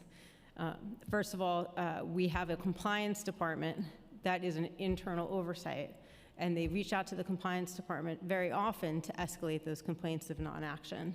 In addition, since 2019, when we signed the HUD agreement, we are under a whole new enforcement regime, and we have partners at the federal level that are also involved in that accountability structure. So there are places for NYCHA residents to go. In addition, NYCHA residents are able to file Highlands Court actions against NYCHA, and they often do. The key is that the CCC is able to provide that direct level of service as far as scheduling, and as part of our new programs that we've been rolling out, we are also adding more areas for NYCHA residents to call to schedule service. So as part of our work order reform, now when they need a skilled trades appointment, they are calling our neighborhood planners in order to directly schedule that. So we are taking steps to improve that direct access for our residents to schedule repair needs. Can we just take a quick step back, because we're going to get to work order reform. We love that topic. Can you just tell us some basic information around the call-in center? Can you give us a sense of how many calls per year NYCHA receives to the call-in center, how many employees it has, its funding, its language capability? Yes. And so I will start, but I may also call in one of my colleagues to add in. So in 2021, for calendar year 2021, we had a total for maintenance calls specifically of 1.8 million calls. We average about 155 calls per month for 21, 155,000, calls per month. And those are volume of maintenance calls specifically, since I'm sorry, say that one more time. For maintenance repair request calls, on average for the calendar year 2021, it was just over 155,000 calls a month. A month? A month. 1.87 million calls per year for 2021 for just the maintenance option.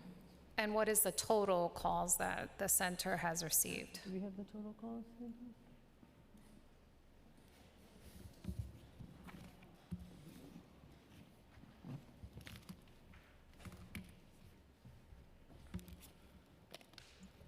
Before you begin, I'll just give you the affirmation. Do you affirm to tell the truth, the whole truth, and nothing but the truth before these committees, and to respond honestly to council member questions? I do. Thank you, and please state your name for the record.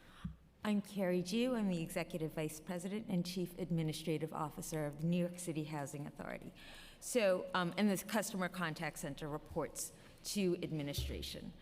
So the total number of calls, which is the maintenance calls as well as Section 8 and applications and tenancy administration for 2021 was about almost 2.8 million.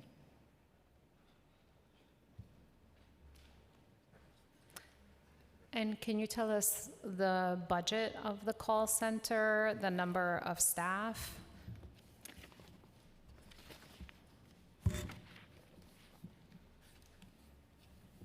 So we currently have 117 staff in the Customer Contact Center department.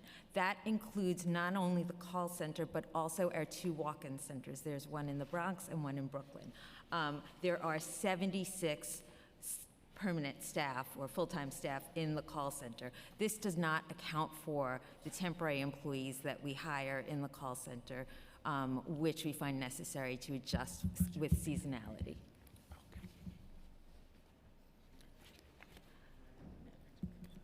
Do you employ any NYCHA residents in the call center? Yes, we do.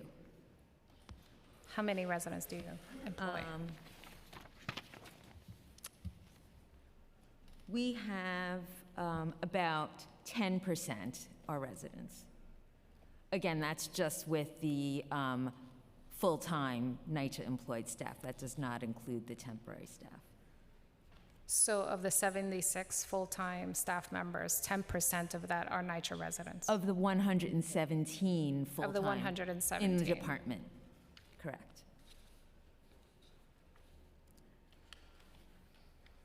Do you think the agency can do better with employing NYCHA residents? I think the agency tries very hard to employ residents. The job is very difficult and very stressful, so we do outreach to residents.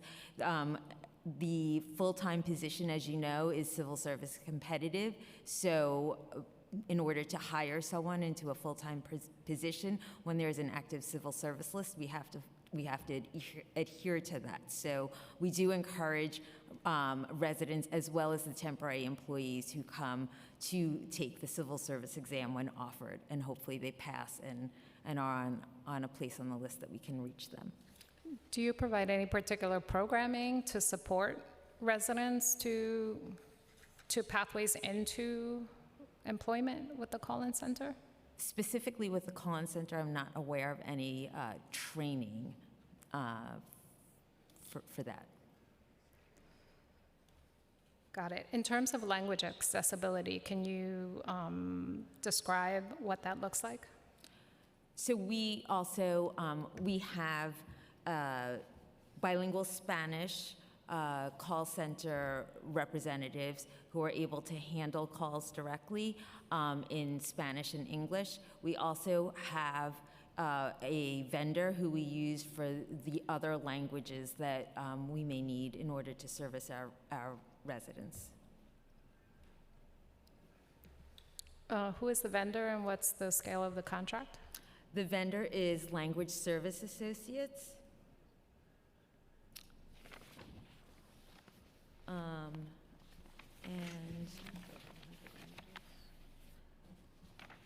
it's over 100 languages. Is that what you mean? How many languages? No, I think similarly to our Do-It-Tech colleagues, it's a question around performance indicators, and also specifically what the scope and scale of services that are provided. So Language Services Associates was a contract that we entered into in 2021. We had a different vendor prior to that. We have, so between February 2021, when the contract started, through June of 2022, there were 232,000, almost 233,000 calls that Language Service Associates assisted the call center with. Does the call center also do translation, written translation, or is it just verbal? No, it's verbal. It becomes a three-party call, similar to what was described for 311. And what is the quality control process? Similar to 311, we have supervisors who are listening into the calls as well. Calls are recorded, so we are able to play back if there are issues that are raised specifically about a caller, so that we could do the research on that. And we are able to train and performance manage call takers based on the supervisors listening into the calls.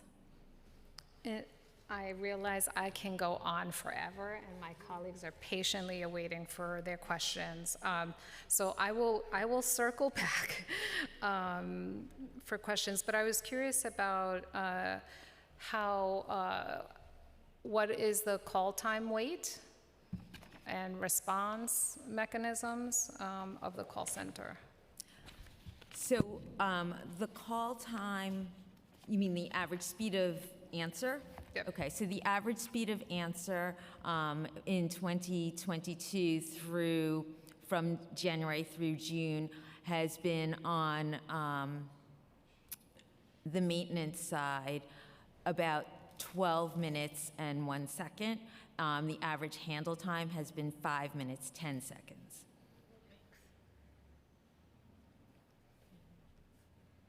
Wow. Okay, I know, my brain is like processing. I think I would love to turn it over and open it up for our I'm sorry. colleagues. No. Okay. Yes. No, this was.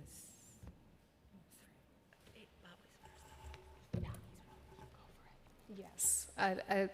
Councilmember Holden? I'm sorry, I misspoke. That was all calls. That wasn't on the maintenance side. On the maintenance side, the average speed of answer has been in 2022, from January through June, 44 seconds, and the handle time has been 3 minutes, 32 seconds. I'm sorry, the time to answer and handle calls for all of the call center is higher when you add in the Section 8 and application tenancy administration, because those calls take longer to handle. The questions are more in depth. Could you provide the council with a description of the quality control measures and how performance is doing across whatever dimensions you're tracking at this time? Mm-hmm. Great. And with that, I'd love to pass it over to Councilmember Holden.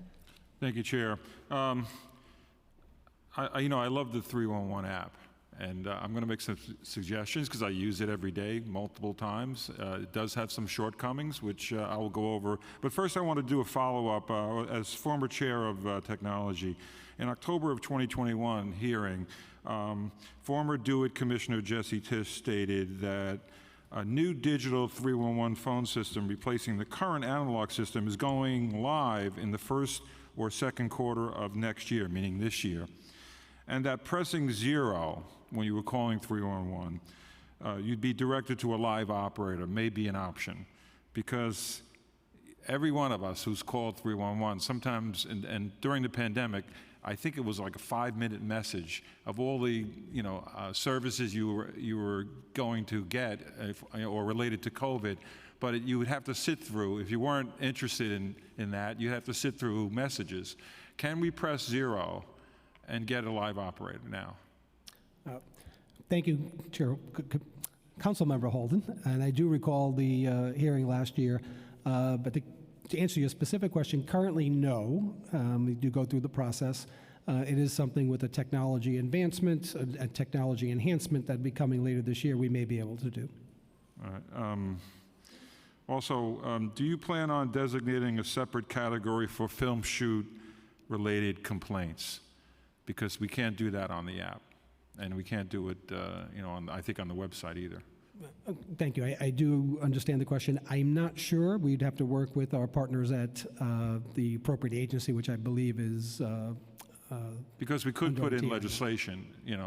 We'd like you to try it, because it's not a difficult measure. Because I have a number of complaints of the app, and let me just go over a couple, and I could put that in a letter to you. But for instance, you have, and I mentioned this to the previous commissioner, you have because I do a lot of parking violation complaints, and you have a pull down, describe parking violation. There's only 8 parking violations. And some are missing, and I know you can put that under posted rules, for instance, like parking at a bus stop. There's no pull down for that, and that's quite common. Or parking in a bus lane. I guess that would be under posted rules, but we are getting other complaints. So I think we have so much space under the pull-down menu here that we could limit this, the complications by just adding more parking problems or situations that we. And it's very easy to do. And we did get, by the way, I did mention to the previous commissioner that we had no blocking crosswalk, right, which is all you have to do is walk outside, you'll see it.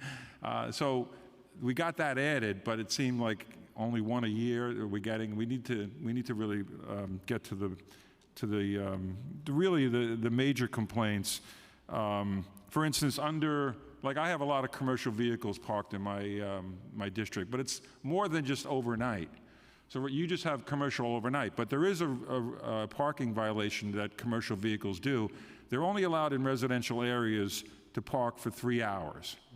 That should be a sub-menu under commercial vehicles, because that's quite common in my district. We have a lot of people parking their vehicles the whole day, and then they go to work at night.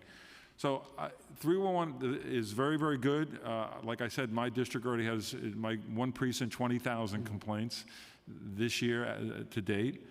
And we urge our members, our constituents to call, but there are improvements that I'd like to see, and I will talk to you, maybe we can talk at one point, because I use, like I said, I'm a habitual user for 311, but I won't call because I have to listen to a lot of messages, and I don't have time for that. So the app is great, but it needs to be updated, and but I thank you for that. If you have any changes coming, please let us know, because it is important that we get a working app. And on my legislation, I think we could get to 4 steps if we make some improvements. But thank you so much. Thank you, chairs. I'd just like to acknowledge, thank you, Councilmember Holden, and I will say you're a power user as opposed to a habitual user, and we thank you because the feedback is very, very much appreciated. Thank you, Councilmember Holden. I also acknowledge that Councilmember Brewer has joined us, and I believe now Councilmember Kagan has a couple of questions. Thank you so much. So my first question is to 311. So I called about sanitation conditions on 86th Street in Bensonhurst to complain because I was told all the time that we don't have enough records of complaints, so I decided to try myself. 35 minutes phone call, 35 minutes. It was about terrible sanitation conditions on 86th Street in Bensonhurst. So it's not always the experience. I had a lot of good experiences, but my point is, like, what kind of training do you provide to your workers if, like, taking a call complaint, simple complaint about sanitation condition on one block in Bensonhurst takes 35 minutes. Not everybody has so much time and patience. Thank you for the example and the personal experience. I appreciate that. Without knowing any more of the details, I will agree that's too long a period of time. We do focus for the customer's perspective, but also for the efficiency of the operation to have the most streamlined call process. Sometimes customers need to take a little longer, which we accommodate that. But we want to be and need to be in a mode that's streamlined. So I'd be interested in finding out a little bit more about the details of your experience. One of the things we do, I mentioned earlier, we have a very robust quality assurance and quality control process. We can listen to calls. We can go back and hear what happened. If there needs to be a streamlining of the process, we're happy to do that. So I appreciate both versions of your example, good examples as well as examples that didn't meet the standard. I have a record of this call, but besides it, after that I received that everything is resolved, everything is okay. For the record, nothing was resolved. I brought sanitation commissioner later on, and now it's much better. But my point is, nothing was resolved, but the ticket was closed. So I'm sorry, if I can clarify. So you submitted it said it was resolved, but nothing had been resolved? I received text message that your complaint, everything is resolved, everything is okay. Nothing was done, okay. Zero. I'm sorry about that situation. Okay. My second question is about NYCHA. So can I talk about NYCHA? So people are calling me, NYCHA residents, that they're filing the complaint. First of all, they have problem to get ticket number to begin with. They're not gonna get ticket if they're like, we don't have tickets for you, different problem, call management, don't call us. That's the first problem. Second, I do not know how is it even possible the ticket is closed without resolving anything, and then person has to call again and again about the same issue to get a new ticket, a new ticket, a new ticket. Is it any kind of responsibility of anybody? Anybody can call management and say, what are you doing there? Why people calling same person about same problem for a week, and you giving them new tickets and closing them without doing anything? Sorry. Thank you, Council Member. And I truly share in your frustration on that situation. The instance of closed work tickets is something we are aware of and something we have started to look into. again, we absolutely share that frustration. No ticket should be closed without communication to the resident as to why it's being closed, and that is something we are working on now to facilitate. So for example, we're working on 2 specific changes to that exact issue. The first is, right now when you call the CCC for any type of complaint or issue, you don't get any documentation of that call. So it's incumbent upon the resident to make sure they have a pen and paper handy, write down that work ticket number, and make sure they never lose that paper, because otherwise they've lost that ticket number. And so what we're working, number 1, to do is to create an email document of that communication, so that once you've had that call with the CCC, the resident will get an email with the service request number, the ticket number, and the summary of the conversation, whether something was scheduled or whatever type of complaint was taken. So that's something we're looking to put in place this calendar year. Second, we actually conducted a closed work ticket study of tickets that were closed with no work done. And we are looking into the situations around that. One of the biggest resolutions of that or recommendations rather, from that study was to create this communication with residents so that we were clarifying when and why tickets were closed. So that is absolutely something we're working on. If you find instances, and when you hear of instances of that, I encourage you to bring that to Intergovernmental Affairs so we can follow up on it.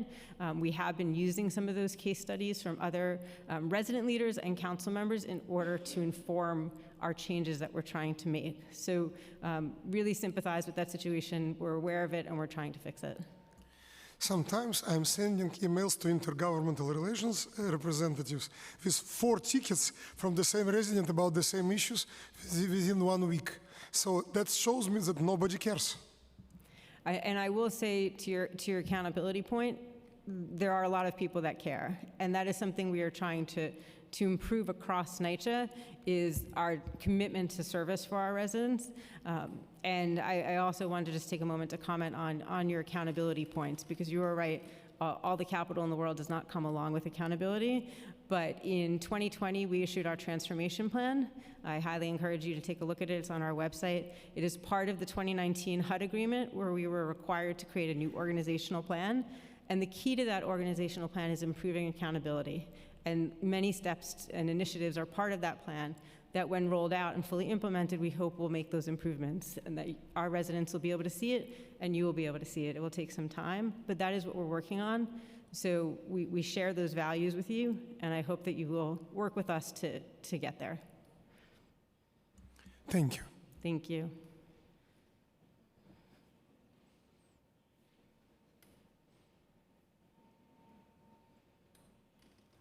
I'll be fast. I do have a question regarding NYCHA.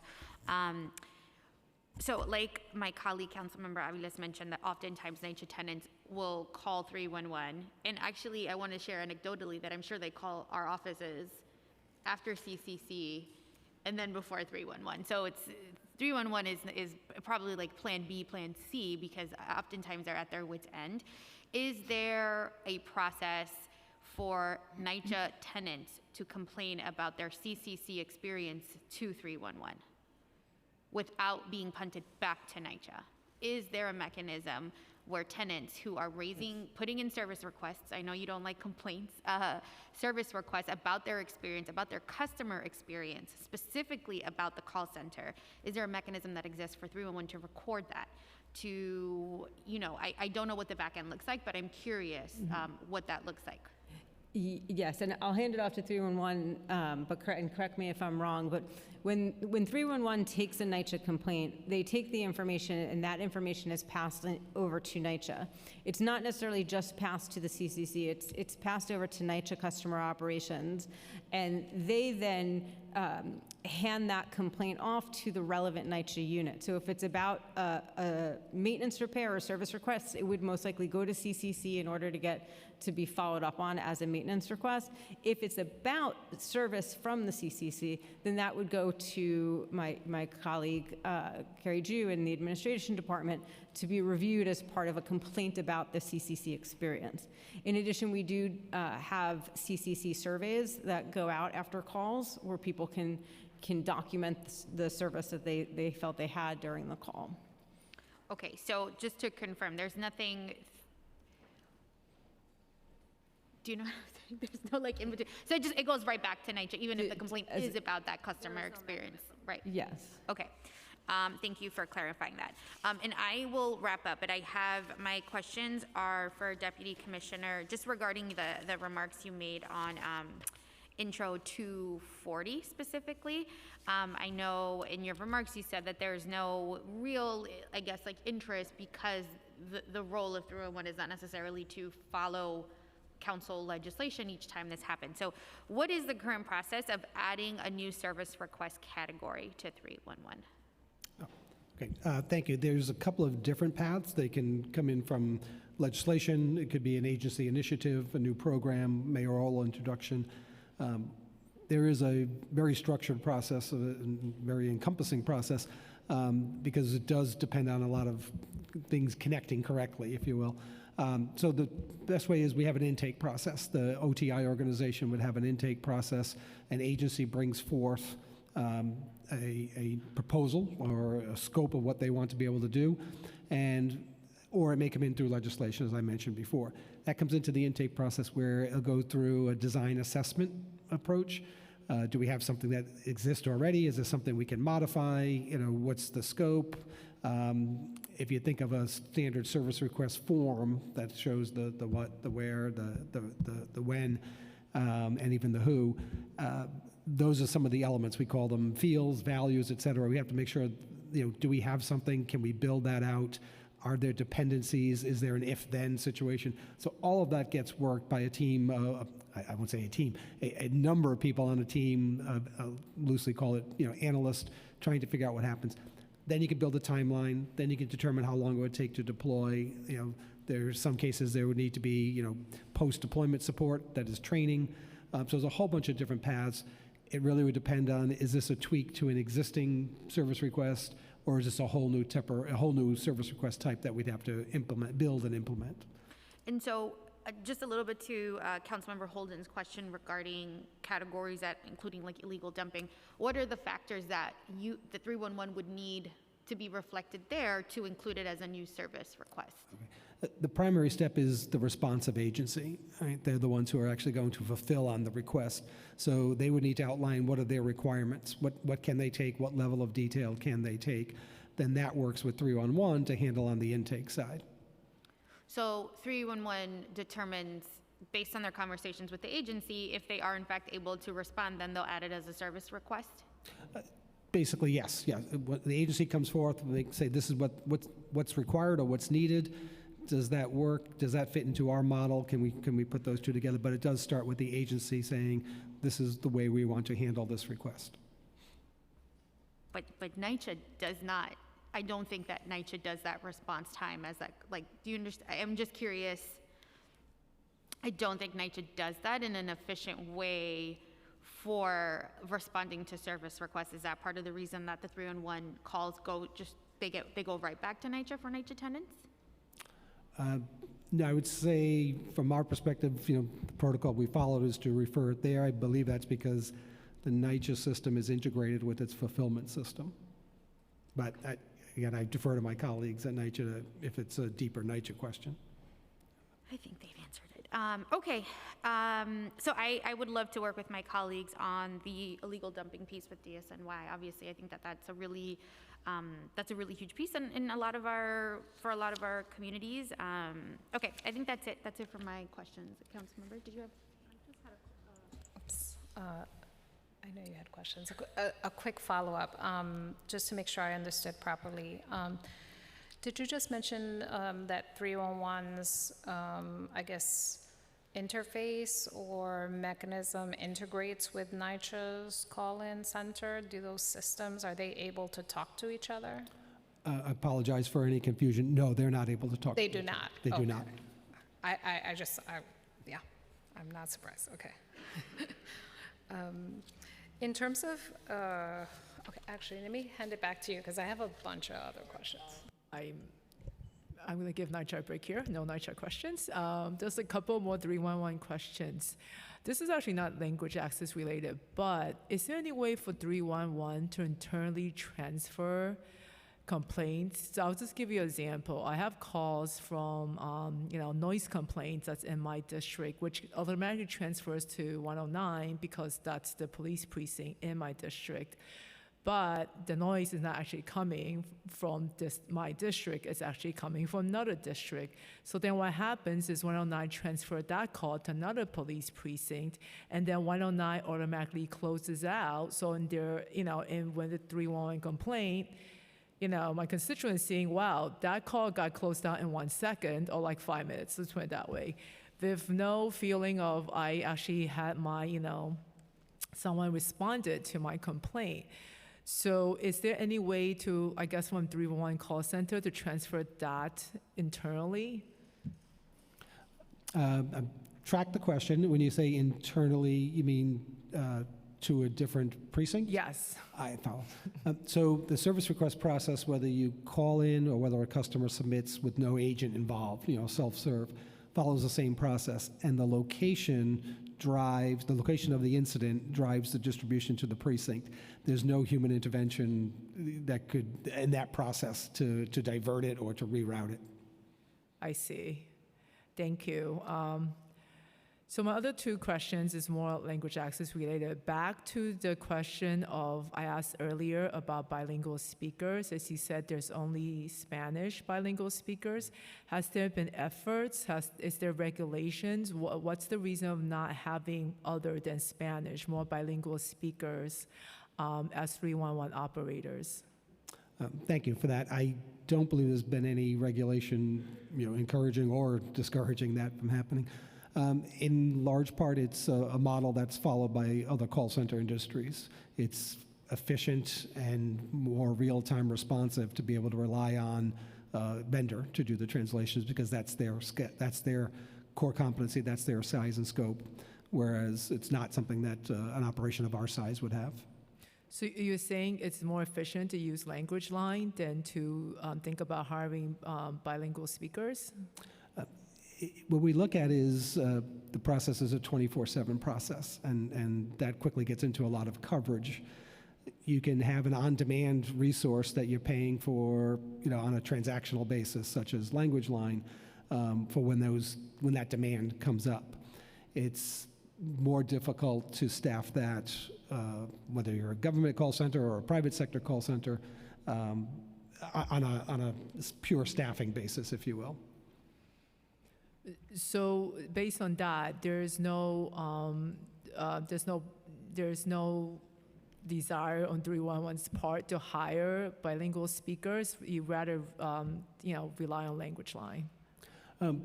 There's no resistance to hire bilingual speakers in order to make the process work. The volume and the frequency and what we call the arrival pattern of calls makes relying on an in-place vendor much, much more efficient. I see. Thank you. I would still like the follow-up to the Spanish bilingual speakers. Yes, I got a note on that, and we'll get that to you. Great, thank you. And then one last question I do have is about the customer satisfaction. I noticed on your report, you did say that there's you guys rank pretty high over the past decade.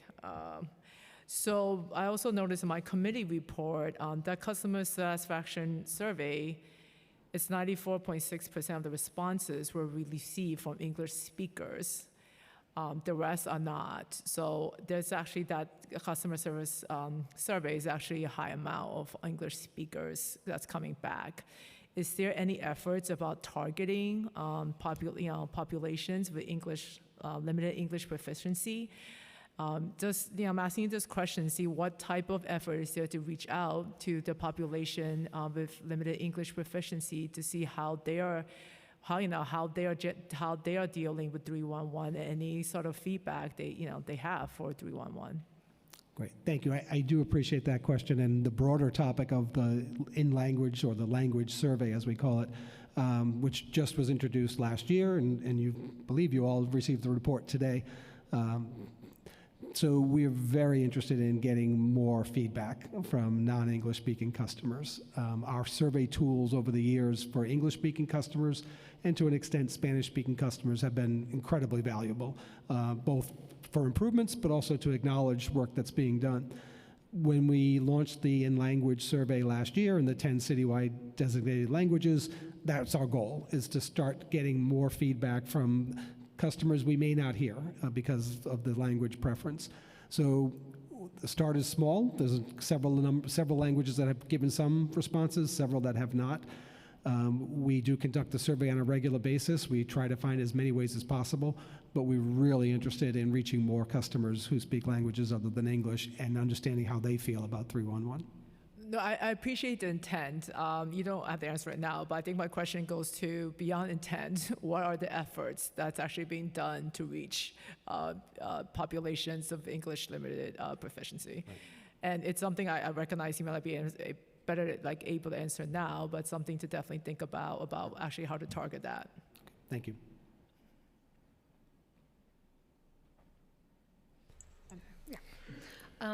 We understand that DO-IT received a $45 million,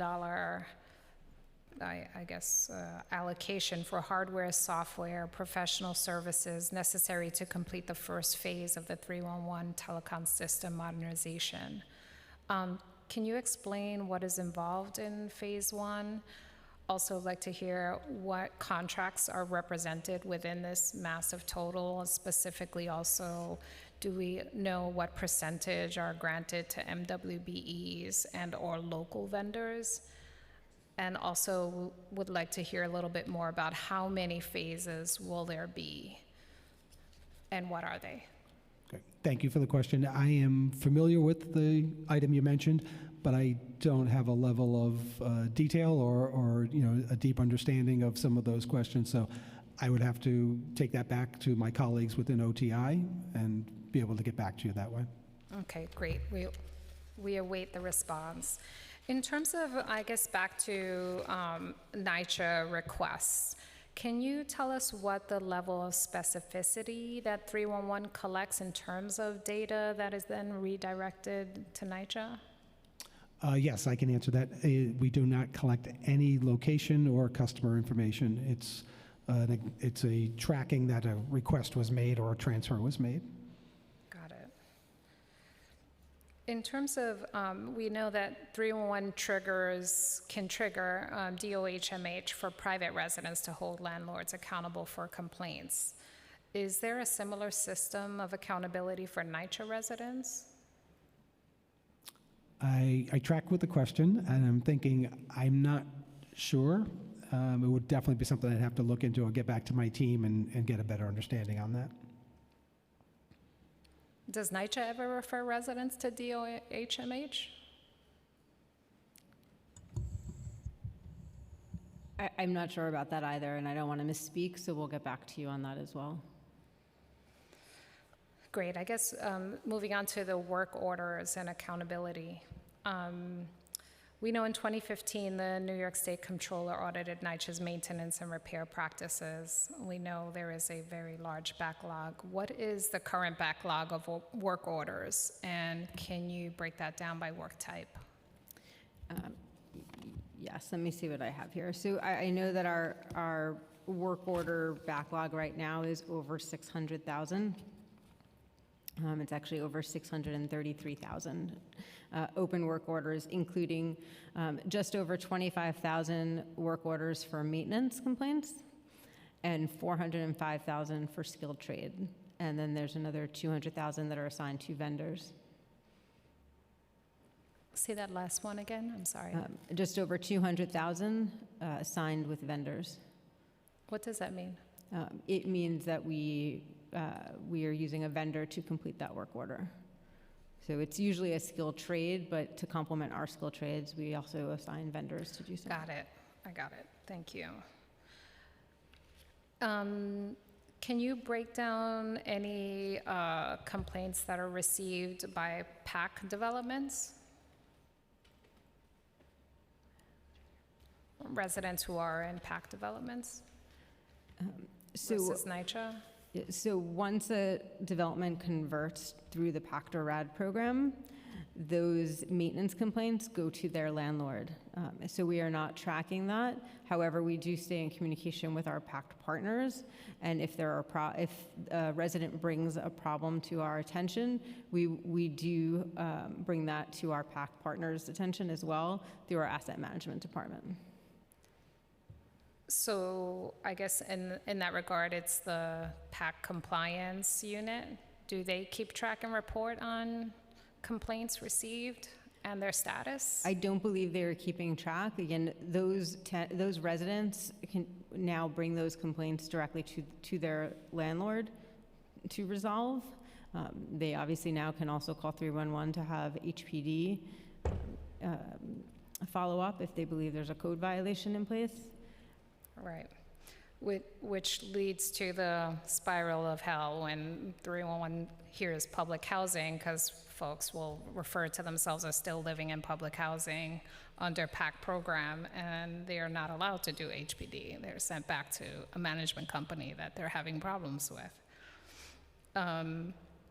In terms of what are the main roadblocks to completing the work orders in a timely manner? And how is NYCHA keeping residents informed when there's a delay in fulfilling their repair requests? Thank you. So the biggest issue with our work order backlog is obviously our capital need. We have, as it's been well told, a $40 billion capital gap. And that is reflected in our work orders. I also want to clarify that the volume of work orders is something we don't discourage. We want our residents to call in their deficiencies. We want to understand what's going in the properties. It also helps us address conditions in a different way. So for example, for heat and hot water complaints, it's very important that we know what's going on and that we're getting every resident to call so that we can quickly understand, is this something that's happening on a specific line? Is it the whole building? Is it the whole development? That kind of data is helpful in helping us figure out our response and targeting our response to that condition. So the volume isn't necessarily, always a bad thing, but we do understand we have a significant volume. It's due to our capital backlog. It's due to, the fact that our buildings are so old, and we could go in there today and fix a pipe, and tomorrow a pipe may burst somewhere else. So we are trying to do our best to improve our operations, to address how we respond to those work orders, but without significant capital, it will be very hard for us to completely reduce that backlog. Right, I understand there's I'm not going to call the plan its appropriate name, but your NYCHA is rolling out a work order reform plan. Yes, our work order reform plan is designed to more quickly address those skilled trades needs. So again, I can't guarantee the pipe won't burst again, but what I'm trying to guarantee is that we will show up when we say we're going to show up, and that we're going to do our best to fix the repair at that time. So work order reform includes an investment of over 450 new staff across all the skilled trades, and decentralizing the skilled trades to the property so that we can more quickly respond. It also includes the addition of neighborhood planners so that residents have a single point of contact within their neighborhood to schedule the repairs at their own convenience. Right now, we admit that a lot of our repairs are scheduled without any resident interaction, which doesn't ensure a positive outcome. So what we're looking to do is create that direct customer service link with our residents, schedule repairs at their convenience, and actually show up when we say we're going to show up. And has there been any consideration to that kind of reform with the call center? As you heard in Ms. Torres's testimony, it also seems to suffer from not being connected to the developments and to the residents in many regards, and residents feeling dismissed. What is the plan and training that is offered to call centers, and is there any thinking done around how to restructure it so that there is improved quality service? We still believe that the call center is the most efficient way of providing this service to over 400,000 residents across the city. The call center has information, again, on all the property management offices and the availability of the maintenance workers. It is the first step in the process for reporting a repair. I think where most of the frustration actually lies is not not in that initial call with the call center, but in the follow-ups that happen there, in the black hole that we hear from our residents that many of our work orders fall into. And we're very conscious of that. We understand that that's a real problem and we're trying to solve for. So residents have that initial maintenance, but so many of our homes need so many repairs that they require that skilled trade follow-up. And until work order reform, we didn't have that direct connection.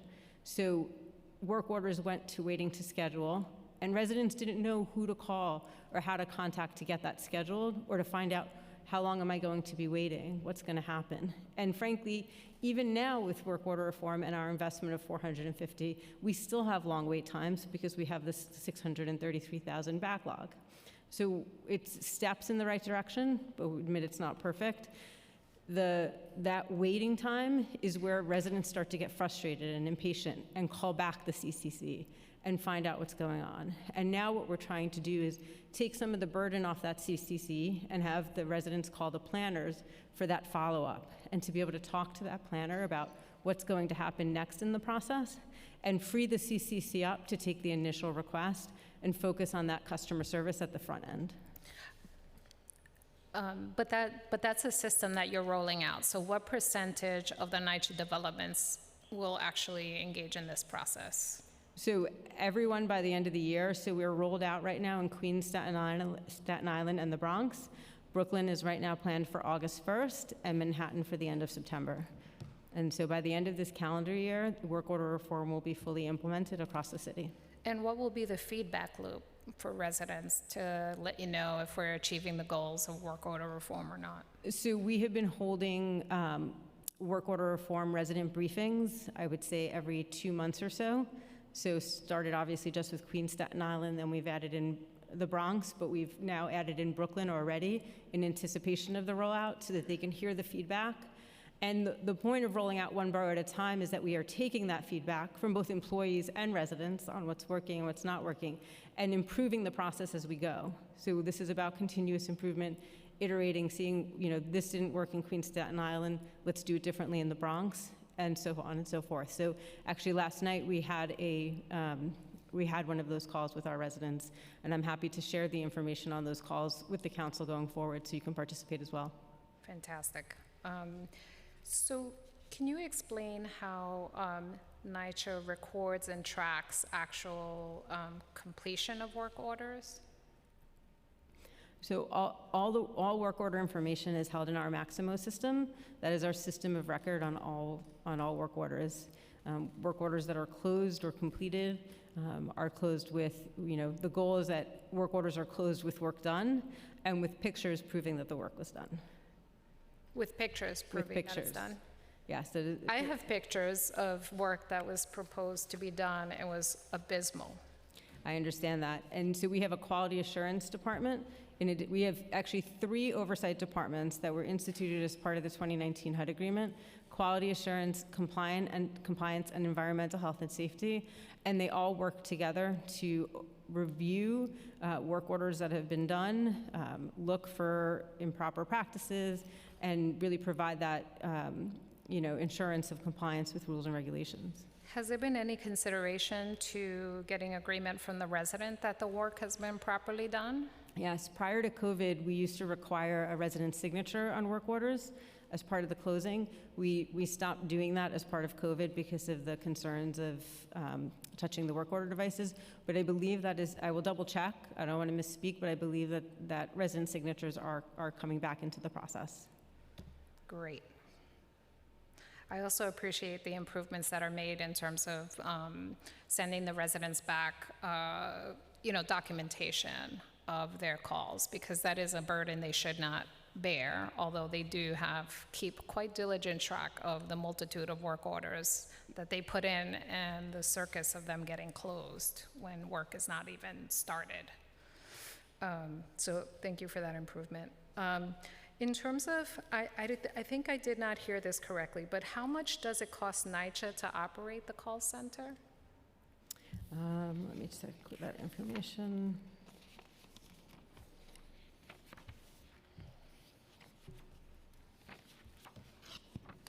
Okay. It's too many questions. So for 2021, The total cost for the call center.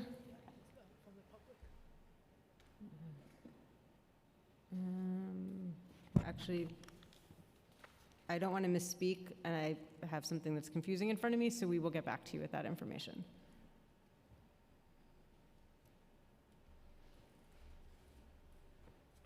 So would it save money for NYCHA if the call center were just under the Do It calls? I can't speak to a cost-benefit analysis, but from an operational standpoint, I don't think there's an advantage of combining our call center with the 311 system, because our call center, again, it takes very specialized information from our residents in order to transfer that to our workers and respond appropriately. So for example, we are going through a series of specific questions as to the problem that the resident is trying to report, whether it's a problem with a wall, what room is the wall in, where's the wall, where's the problem within the wall. And so that kind of information is just more specialized.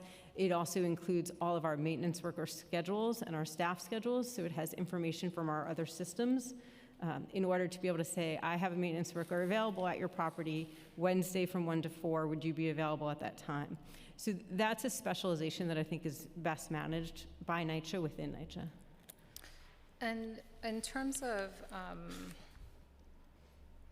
I guess this comes from some colleagues, why doesn't NYCHA have a simple website where users can view the names of all the developments, complaints of tenants at these developments, and whether these complaints were resolved and when? So it is a question of transparency. Can you speak to that? Understood. So actually, the state just passed a bill this session that includes a searchable database of work tickets, and so we are working right now for compliance to publish that, and so it would be on our website. And once you have a work ticket number, you can then look up the work ticket and look at the status of that ticket while preserving any personal information and privacy of the resident. So it would be removing any personal information. I do want to add something that we haven't spoken about as a addition to the CCC service. NYCHA has a very extensive app, the My NYCHA app. It's also available. It's available as an app. It's also available as a desktop. Like a desktop website, and residents are able to submit service requests, work tickets through the app. They're able to see the status of the work ticket at any time. They're able to track the scheduling of it. Right now the app is available in Spanish and in English, but we are working right now on translation into also Russian and Mandarin, which we expect to have done this year as well. So the app also is a great tool for residents to have all of that information at their fingertips. We have over 115,000 app subscribers right now. Say that last part, 115,000. And in terms of tenants with limited proficiency or without computers and broadband service, which is a prolific problem throughout the developments, how do residents get relief? The NYCHA app is also available at our kiosks in all of our property management offices. Does every development have a kiosk? Yes. And I guess I would assume any web interface would be available in multiple languages. Yes. Thank you. I feel like I could keep going, but I know there are folks tend. Let me just see.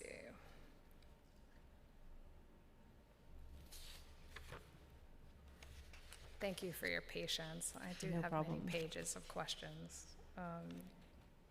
I think maybe we will. Actually, one more question, and then I think I'd love to hear the testimony of the public. Does NYCHA support Reso 68 calling for the state legislator and HUD to increase NYCHA accountability by auditing the responsiveness of NYCHA managers to tenants? So NYCHA right now is already under significant federal monitorship. So in 2019, when we signed the HUD agreement, it put in place a federal monitor. In addition to the federal monitor, we have HUD and the Department of Justice Southern District involved in extensive oversight over our agency. We have significant meetings with all of them. There are continual checkpoints as to our compliance with the HUD agreement metrics. The monitorship involves, again, compliance not just with the 6 pillar areas, which were, everyone kind of thinks of as the HUD agreement, but I want to clarify that the HUD agreement also required a new organizational plan for NYCHA. And that organizational plan, our transformation plan, is where we bring in the issues of accountability and property management and doing an all-around better job. And HUD, the Southern District, and the Federal Monitor are ensuring compliance with those improvements within the transformation plan and the organizational plan. On a daily basis, we're involved in working with them to ensure that compliance. So I believe all of that is already well underway. So in terms of the federal monitor, NYCHA is compelled to respond to all the, I guess I'll say, shortcomings or recommendations that is provided by the monitor. Absolutely, and the HUD agreement requires, frankly, stricter requirements than some of the HPD enforcement. So, for an HPD landlord that fails to provide heat and hot water, I could be wrong, but I believe there's 30 days until HPD acts with their enforcement tools. NYCHA is being held to 12, 24, and 48 hours for restoration of heat. Which is often not the case. There's obvious infrastructure challenges in meeting that, but the issue is that we are being monitored and forced to that level of compliance. Right, and embedded in the question is the experience of the residents who feel like they do not get relief and there is no accountable agency. And in fact, I guess the question related to the resolution is in terms of managers, with 335 developments and multiple conditions, there hasn't been a consistent level of service provided to the residents at the development level, and no transparency around what NYCHA is doing to ensure that it is providing appropriate level of service.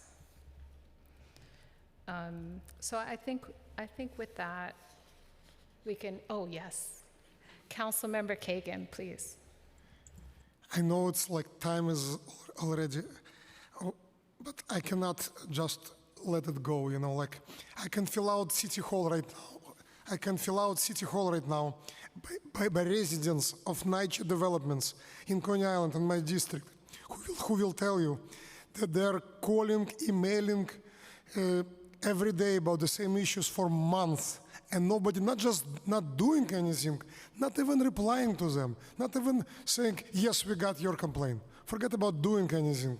And you mentioned federal monitor. I personally had a several hours conversation with Mr. Bart Schwartz, I believe his name, and I told him in his face that like all of this monitoring doesn't work unless property manager loses his or her vacation if for 6 months same problem over and over again and nobody did anything. Then it will have an effect. That's why we need this resolution, and that's why we need not just monitoring but accountability. Sorry.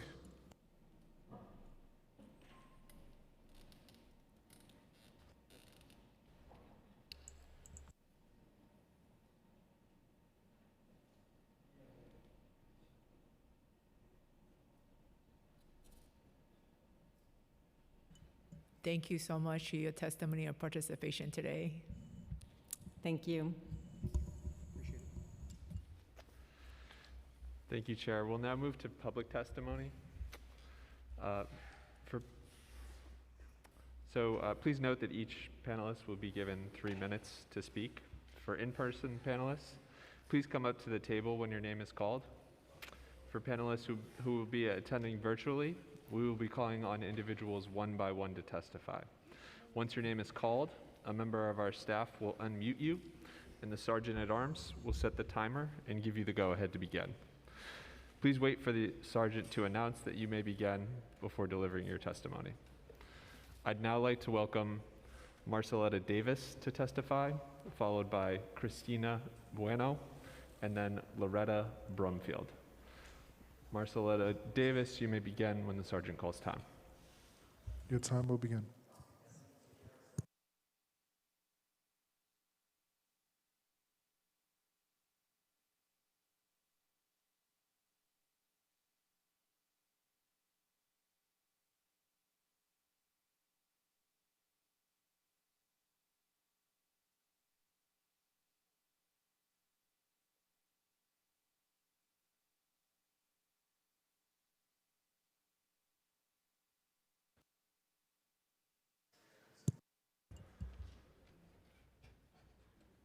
So we're having some trouble getting a hold of Marceletta Davis. We'll circle back to her. Oh, we see her. Your time will begin. You may need to accept the unmute request. Looks like you're still on mute.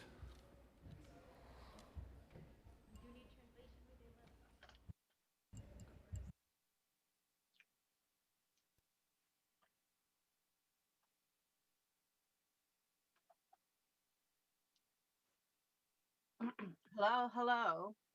My name is Marcelette Davis.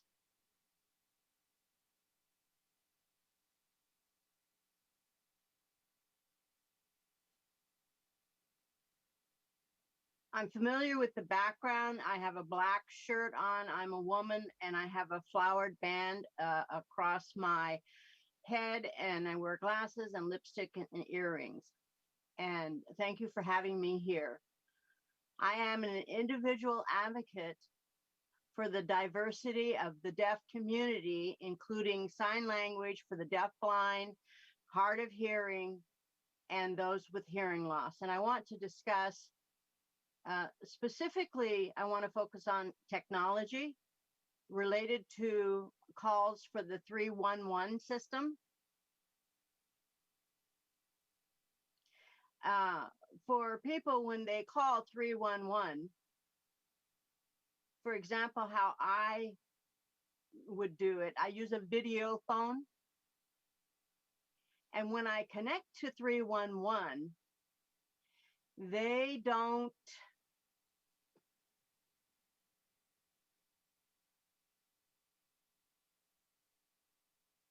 let me clarify. I have direct ASL services, but it doesn't redirect for the ASL. So when I call directly to 311, first of all, I don't get referred to ASL Direct. The other thing is related to the app. So on my cell phone, for example, as an individual, I'm looking at the app on my cell phone, and it's very difficult to find the ASL Direct. It takes a lot of navigation to find ASL Direct. And that's a really big hassle to be able to find ASL Direct. That's one thing. And now I'd like to move on to the next item. When I'm communicating with the different members of this level for the deaf community, what I'm finding is that many of the members of the deaf community don't have a lot of experience with technology.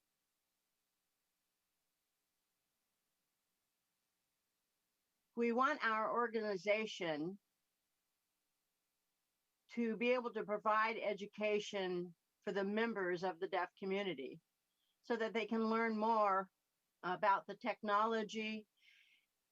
Also in relationship to signing in English and ASL. This program has been in operation for 9 years. And what I've noticed is that anytime Time's expired. there's a new features for 311, they do not communicate and provide that information to the deaf community. And so deaf people like myself who are experienced with technology and know how to navigate the system. And I have to hunt and find this information, and then I have to inform the deaf community. It shouldn't be me. 311, I feel when they develop new technology and new programs, they should have like, a deaf person to sign and explain exactly what the new technology is about. And for example, Link NYC, the kiosk on the street, for example, I see a video message at Link NYC describing different things about 311, different videos. And then I asked the deaf community, do they understand the videos regarding 311? And many of them do not understand. They feel like they're missing a lot of information because there's no sign language accessed. And so depending on the level of English or the visuals, the pictures, I suggest that you should have someone that is signing an ASL on the Lincoln NYC so that deaf people can have access, better access to 311.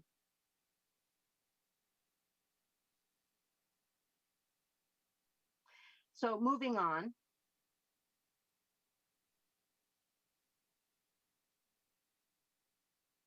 In the past 2020, I was sharing during, the COVID epidemic that communication was very important. But what happened was the leaders that were involved in the deaf community, they themselves were hunting for information on COVID to share with the deaf community. And finally, they saw that they had to have an ASL interpreter, and then they had better access.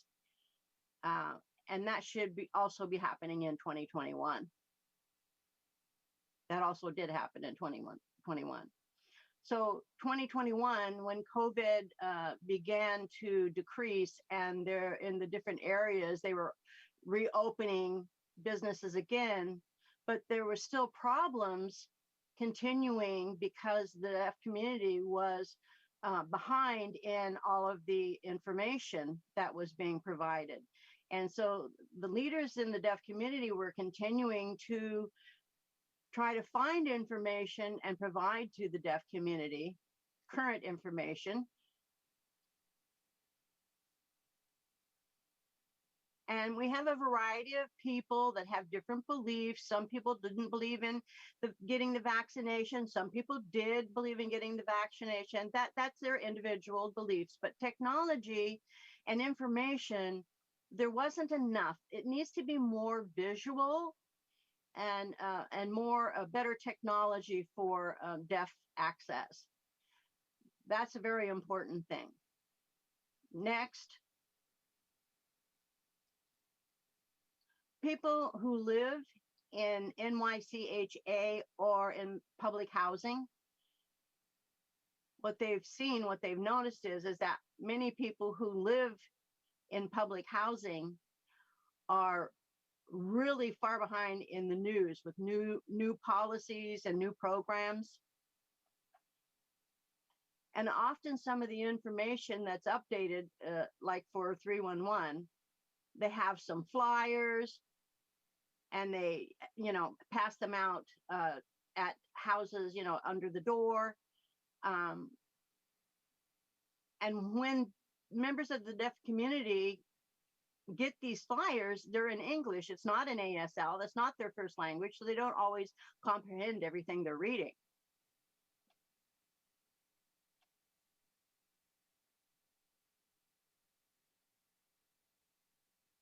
Approximately 60% of the deaf community live in public housings do not have access to technology like video phones and the internet, and they're unable to get information.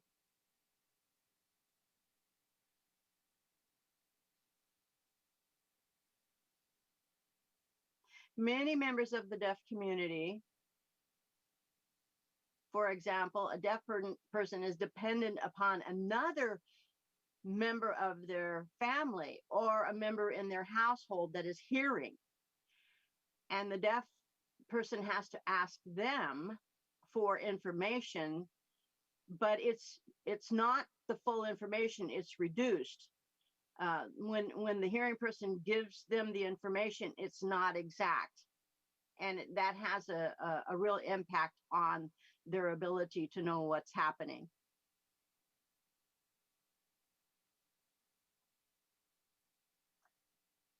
So when they call 311 and they're transferred to ASL Direct, what happens sometimes is they're sent to the wrong location. For example, they will be like sending me to Queens HRA, but I live in New York, so I'm referred to the wrong borough. At the same time,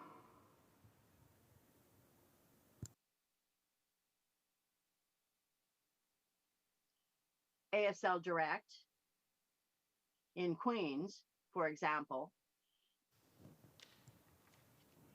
in HRA, NYHRA, I have noticed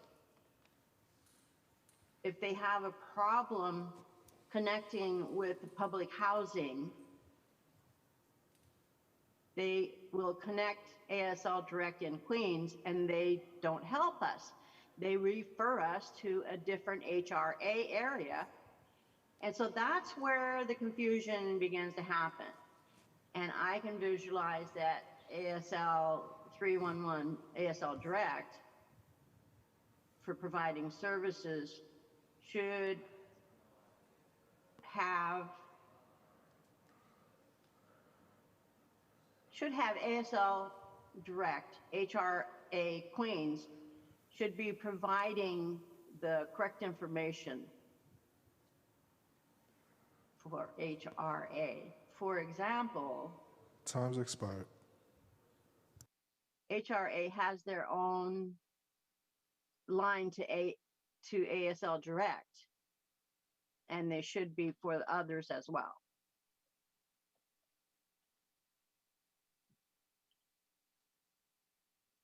HRA has a tendency to provide services in their local area, and I understand the different areas for HRA. However, the point is that ASL Direct is community-wide, and they need to use that system, but they cannot get a response for the different HRA offices or areas, and that really causes a tremendous problem in general. And next, NYCHA, the buildings, they do not have box communication where the address can be connected to the building for repairs or different problems that's happening in the building for like the apartments. So when they inform box, some of the buildings have them and some of them do not.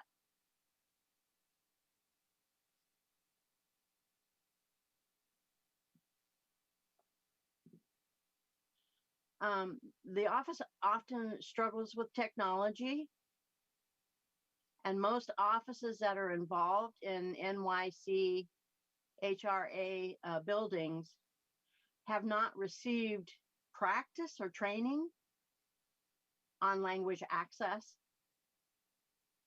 And also, for example, the community, if they already have a contract with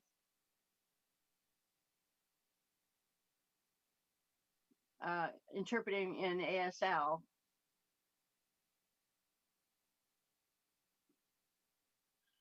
for example, if a deaf person lives and they need to access in a building where they need to access the manager, the staff do not have training on how to obtain an interpreter. And I feel that there should be training and some sort of device where there's a VRI or some monitor, thing for access to interpreting. The irony is that the language line provides 175 different wonderful languages access for everyone except for deaf people. They do not have access for deaf people, so we're left out again.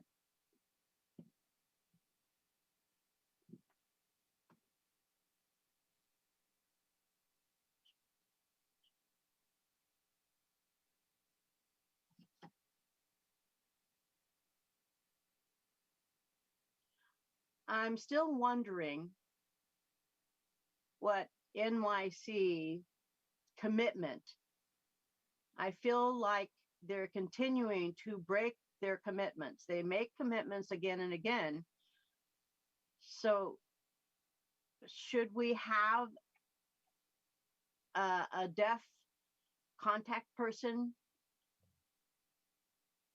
so that there would be a better quality access for the deaf community, specifically regarding to technology? And once again, 60 to 85% of the deaf community here who have moved here from another country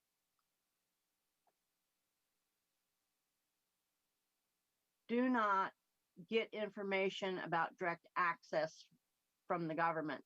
They meet other members of the deaf community who provide them information, and that is just not appropriate. And for example, a hearing person from another country moves here and they have everything that has provided in their language, all the information, all the access, everything is beautiful. And they, receive all the information needed. So where is ASL access? There is none. And again, you are trying to advocate for access, but when you think of access, you need to think of all languages, which includes sign language. And also, or I'd like to see what happens with 311, ASL Direct, and the technology, the people that take care of for the deaf community, or different deaf organizations that would be included in the loop. And any new technology, any new services, any new programs should be disseminated into the deaf community through NYCHA. And importantly, the deaf community needs to understand what is happening and what the improvements are. And not just once in a while, but, constant updates like everyone else would receive. Thank you for listening.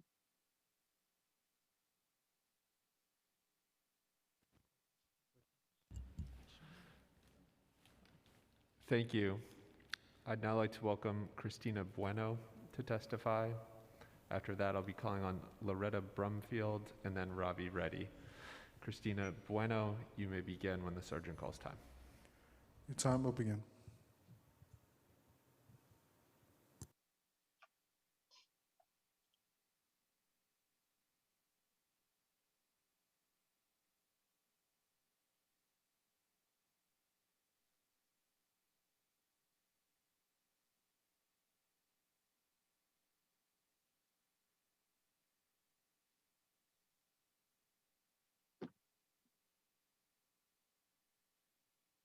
Hello, my name is Christina Bueno, and I want to explain my background.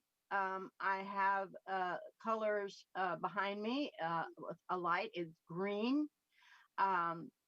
Who I am is I'm an activist involved with human rights, specifically deaf human rights and accessibility. And what Marcelette Davis recently commented about. I relate to what she's saying. I'd like to share my experience using 311. During the early summer of 2020, 2 years ago, I was depending upon the relay service. What that means is that there's a third party who uses sign language to help me communicate between other hearing people. And so I was calling 311 direct, and it would not go through. I had the interpreter there, so I was calling through the interpreter, and 311 kept disconnecting. We could not get through. So I was thinking about what to do. I became very frustrated, and I had to go to the internet and look to see where I could file a housing complaint related to what was happening in my apartment. There were some leaks, there were some bugs, different issues. And, you know, that still had not been repaired. And so I was hunting on the internet to find another number for 311.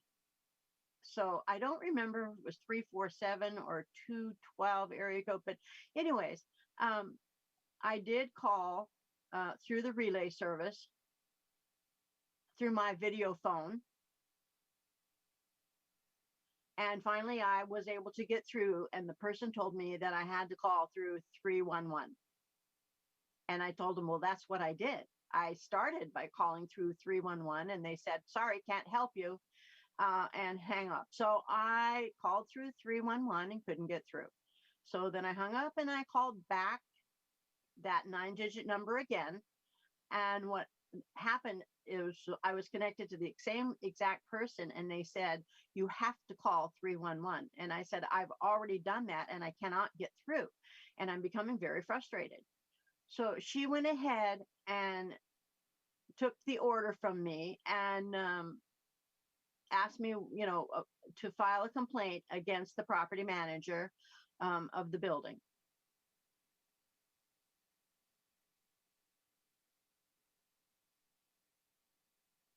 That was in 2020.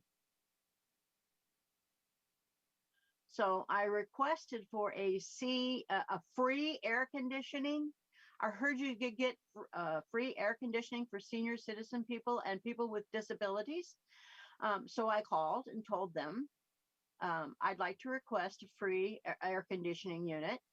And after that, I never heard back from them, and I never received the air conditioner. So now the manager in our building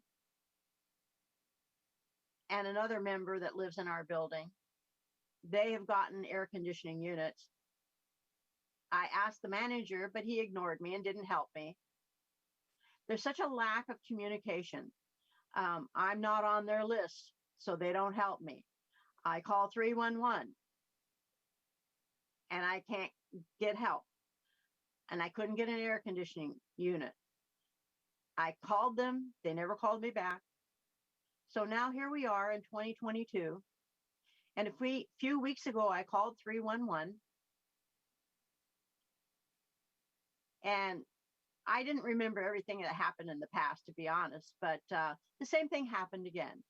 311 kept disconnecting, and I would hang up and call again. I called through the relay service again, thinking maybe the relay service technology, maybe with an interpreter, I would be able to get through, but I was not able to get through. Even with an interpreter, I cannot get through to 311. Time's expired.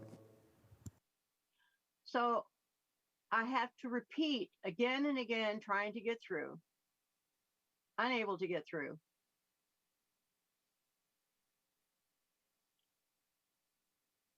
So how am I going to get fairness?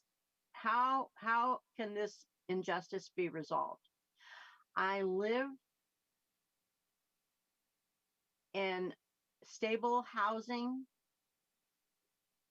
And if part of the requirement doesn't accommodate, I'm a human, I have rights, I have a right to file a complaint for 311 not doing their job, and not doing the repairs that are needed. So that was a long time ago. Those should have been taken care of a long time ago, and still yet today, they're not taken care of. I'm being ignored. My backup is 311 to get help, and I can't get through. So then I have to call that 9-digit number, and they don't want to help me, and it's very frustrating. It's the same problem as what happened a couple of years ago. So the result was that before I even get through to talk to a person for 311, it took me 40 minutes to finally get through, and I can't get through because they keep hanging up. So I wait 40 minutes to get through, and then they hang up.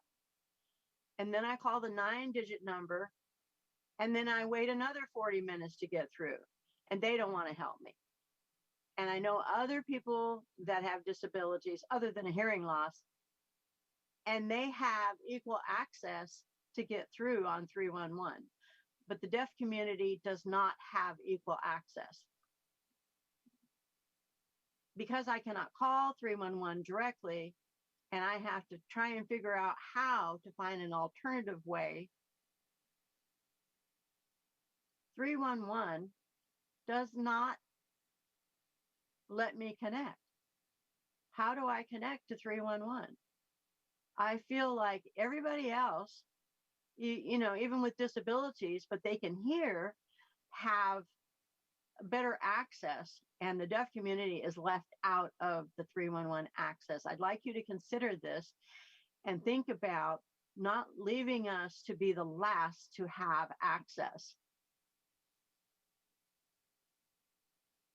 Marcelette Davis made a comment saying that you should have a deaf person that can work with you and different agencies to make sure that their programs are providing equal access for deaf people.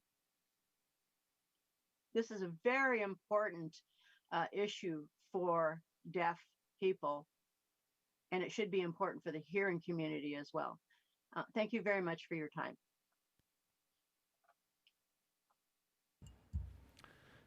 Thank you.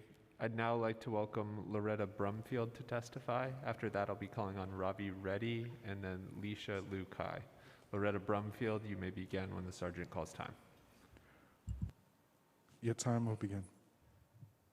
Okay, good afternoon. My name is Loretta Brumfield, L-A-U-R-E-T-T-A, Loretta Brumfield. I'm the Tenant Association President for Coney Island Houses. I'm calling because when you call 311 for a NYCHA complaint, they direct you automatically to the 707 number, which actually just makes a ticket. When they make a ticket, if you have to have a scheduled person, if you have a broken pipe, they have to call a plumber. But you're supposed to have a plumber, a plasterer, and a painter. So therefore, the plumber is supposed to close the ticket and open the ticket for the painter, which they never do. And then you're waiting months to get on schedule for a plasterer. And the plasterer is supposed to open up a ticket for the painter, which they never do. And then you have to wind up calling again, and then the painter takes months. So something that can be done within the 3 days takes over a year to get done, because they're not doing it. They just closing a ticket. Sometimes they close the ticket and don't never come back. And then you still have an open wall. That's what they do. I have 3 tickets since February, my personal self, that's still open, that I didn't even get scheduled for yet, for 3 different things in my apartment. That's what happens. Also, living in Coney Island, when we have no heat, National Grid is in charge of heat in certain developments, which definitely mine's Coney Island houses. Yeah, the temperature has to be 55 below, which in Coney Island is always colder than other areas in New York City, because we're surrounded by water.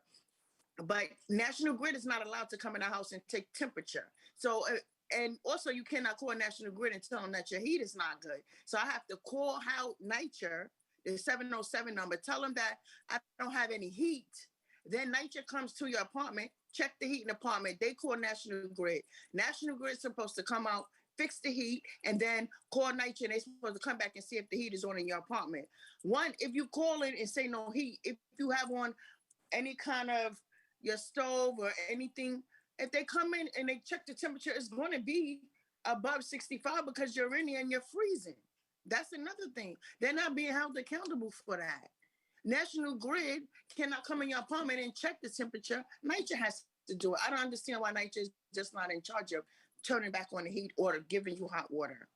Also, they need the skilled workers back to be NYCHA workers. People, instead of giving it to vendors, because vendors, you have to wait 6 months or more years for a vendor to come. NYCHA needs to be back in charge, have skilled workers, put these people into programs, make them skilled workers, and come back and start working and doing the work for the development themselves and stop giving it to vendors. Also, the managers and the supers need to be accountable for the way NYCHA buildings look, for them just closing on your tickets and not doing the work. All housing workers need to be accountable. They have to be accountable for the work that's supposed to be done, and they're not getting it done. If you call a management office, if you call a super, if you call 707, they have to be accountable for taking care of the tickets, not just shutting them down. Somebody has to be accountable, and it needs to be either a property manager, super, assistant super. They're supposed to go through the buildings. They're supposed to do building checks. They're not doing it. NYCHA needs to be accountable for NYCHA. They need to stop giving vendors their jobs. They need to send these people back to school and get them skilled workers back, NYCHA workers, instead of using vendors, because the vendors is clearly not working. Because I have tickets open since February and still haven't been scheduled an appointment. So therefore, they need to go back to the old way and let NYCHA take care of their own problems and being held accountable for their own problems, because it's easy for them to blame National Grid for not giving us any heat or hot water. It's too many times in the winter that NYCHA developments in Coney Island does not have any heat or hot water, and it's too cold out here for that to be. So that's what they need to do. And they need to be held accountable, because they all go home to their warm homes and we're here freezing every winter. So that's what I needed to say.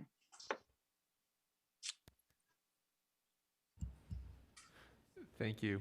I'd now like to welcome Ravi Reddy to testify. After that, I'll be calling on Leisha Liu Kai and then Ross Joy. Ravi Reddy, you may begin when the sergeant calls time. Your time will begin.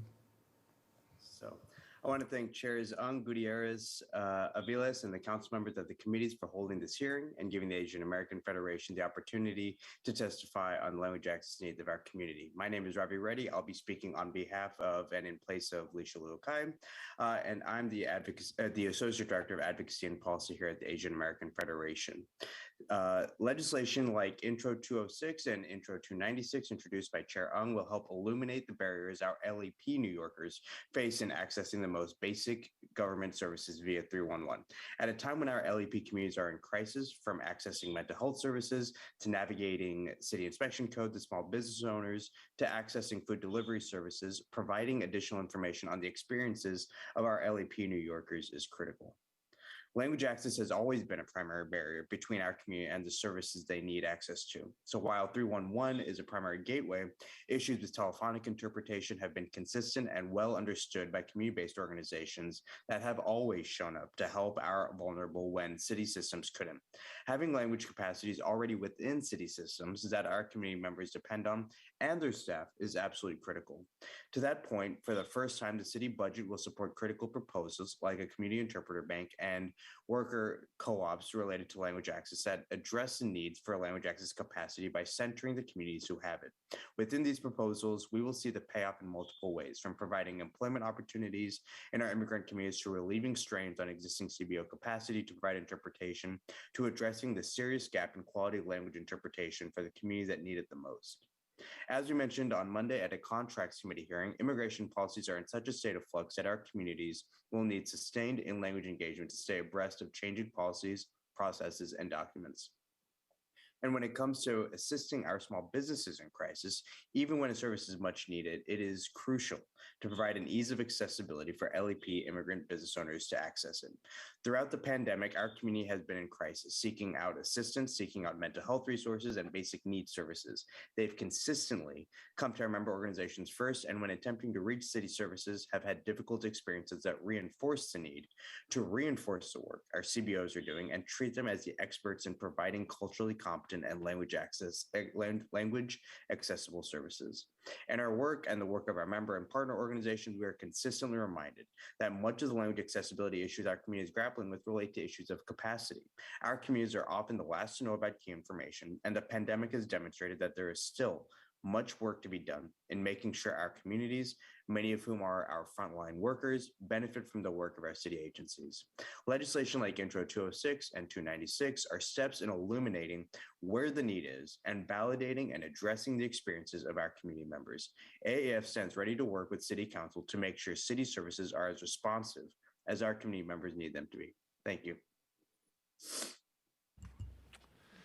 Thank you. And since Mr. Reddy mentioned that he'll be testifying in place of Leisha Luke Kai, and I can see she's not on the Zoom, I'll now call up Ross Joy to provide testimony. After that, I'll be calling on Victor Bach. Ross Joy, you may begin when ready.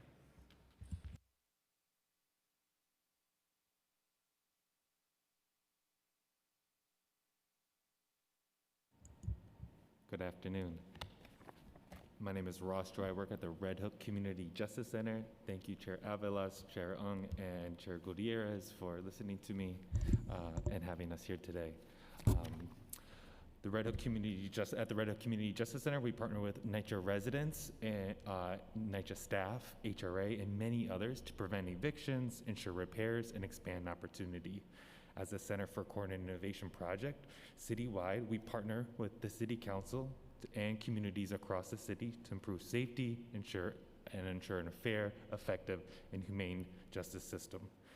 At Red Hook, our community court partners is a community court in partnership with the New York State Unified Court System. It includes a housing court where public housing tenants can bring a complaint in court against NYCHA for violating this City Council's local laws. Those local laws are known as the Housing Maintenance Code. These tenant actions are called in court as an HP court case. Public housing tenants, just like private tenants, deserve the protection of this City Council's housing maintenance laws. We agree. We very much welcome this committee's actions last year, passing Local Law 192 that would even expand more public housing tenants being able to access and report their complaints against the Housing Maintenance Code.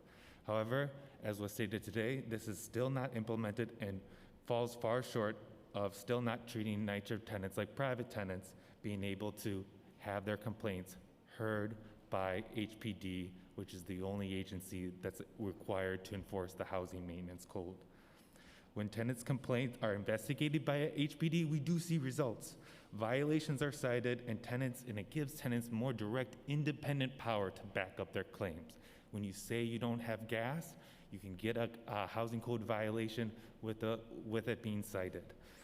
So far this year, just this year alone, 54 Red Hook public housing residents have brought their complaints to court and have received an HPD inspection through their HP court case. An alarming 401 violations have been documented. These include 46C immediately hazardous violations. There's a chart on the back that breaks this down. Some violations of note includes 44 violations of leaks, 28 violations of mold, and 164 violations of peeling paint or plaster.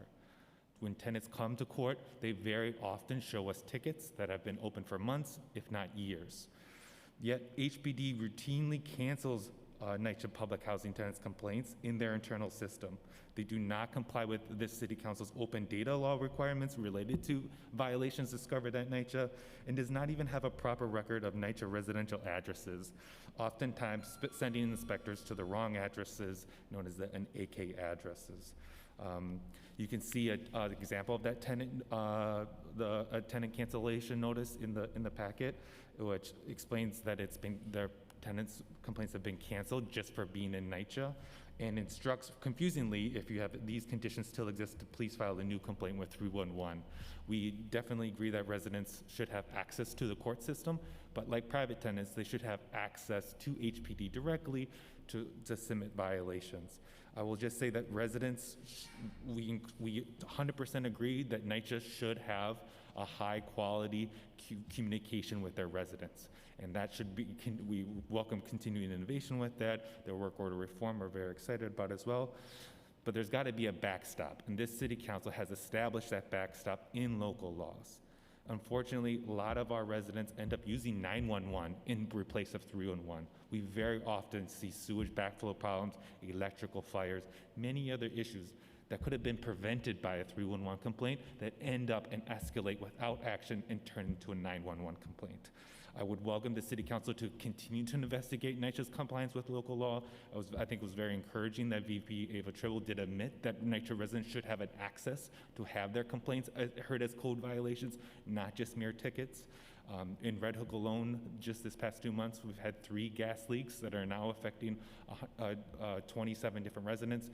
Councilmember Kagan also expressed those leaks. This city council passed in 2015 local law 47 that requires all landlords, including NYCHA, to issue notices of service interruption when these gas leaks occur, encouraging landlords to communicate with their residents what occurred, what action steps in order to restore service. HPD is the only agency that's required to make sure landlords are enforcing that. And this code of silence between NYCHA and HPD, that they're both not holding each other accountable, just can't continue anymore. We thank you so much for your partnership and continue to work on these very difficult issues. But we, with 100% agreement that public housing is essential to New York, is so important to our communities, and we want to continue to see it thrive and strengthen. Thank you. I have a quick question. Thank you so much both for your patience of sitting through the hearing the entire time, your work and your testimony, and providing very clear examples of some of the serious problems. I think one of the things it's clear that we were not able to address in this hearing is how city agencies close tickets as well, and what the feedback loop and the areas of discretion are between the agencies back to the 311 system, back to residents. So I think you've highlighted a new area of questions that we need to follow very clearly. I was curious if you could explain a little bit from your perspective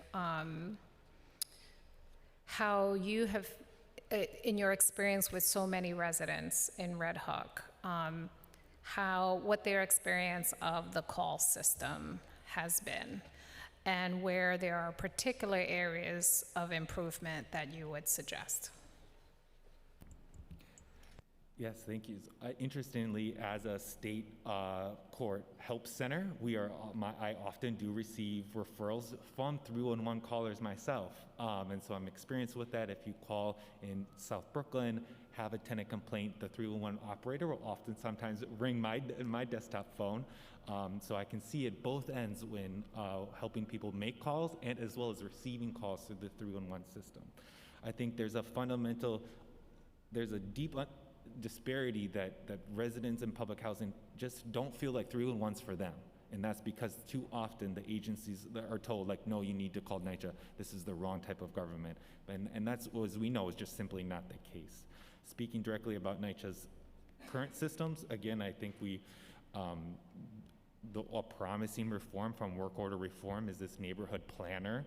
We were promised a neighborhood administrator as well, and that's more localized. If you think about it, their borough level operations were so disconnected, and to see the agency moving back to a neighborhood approach to its management process is very encouraging.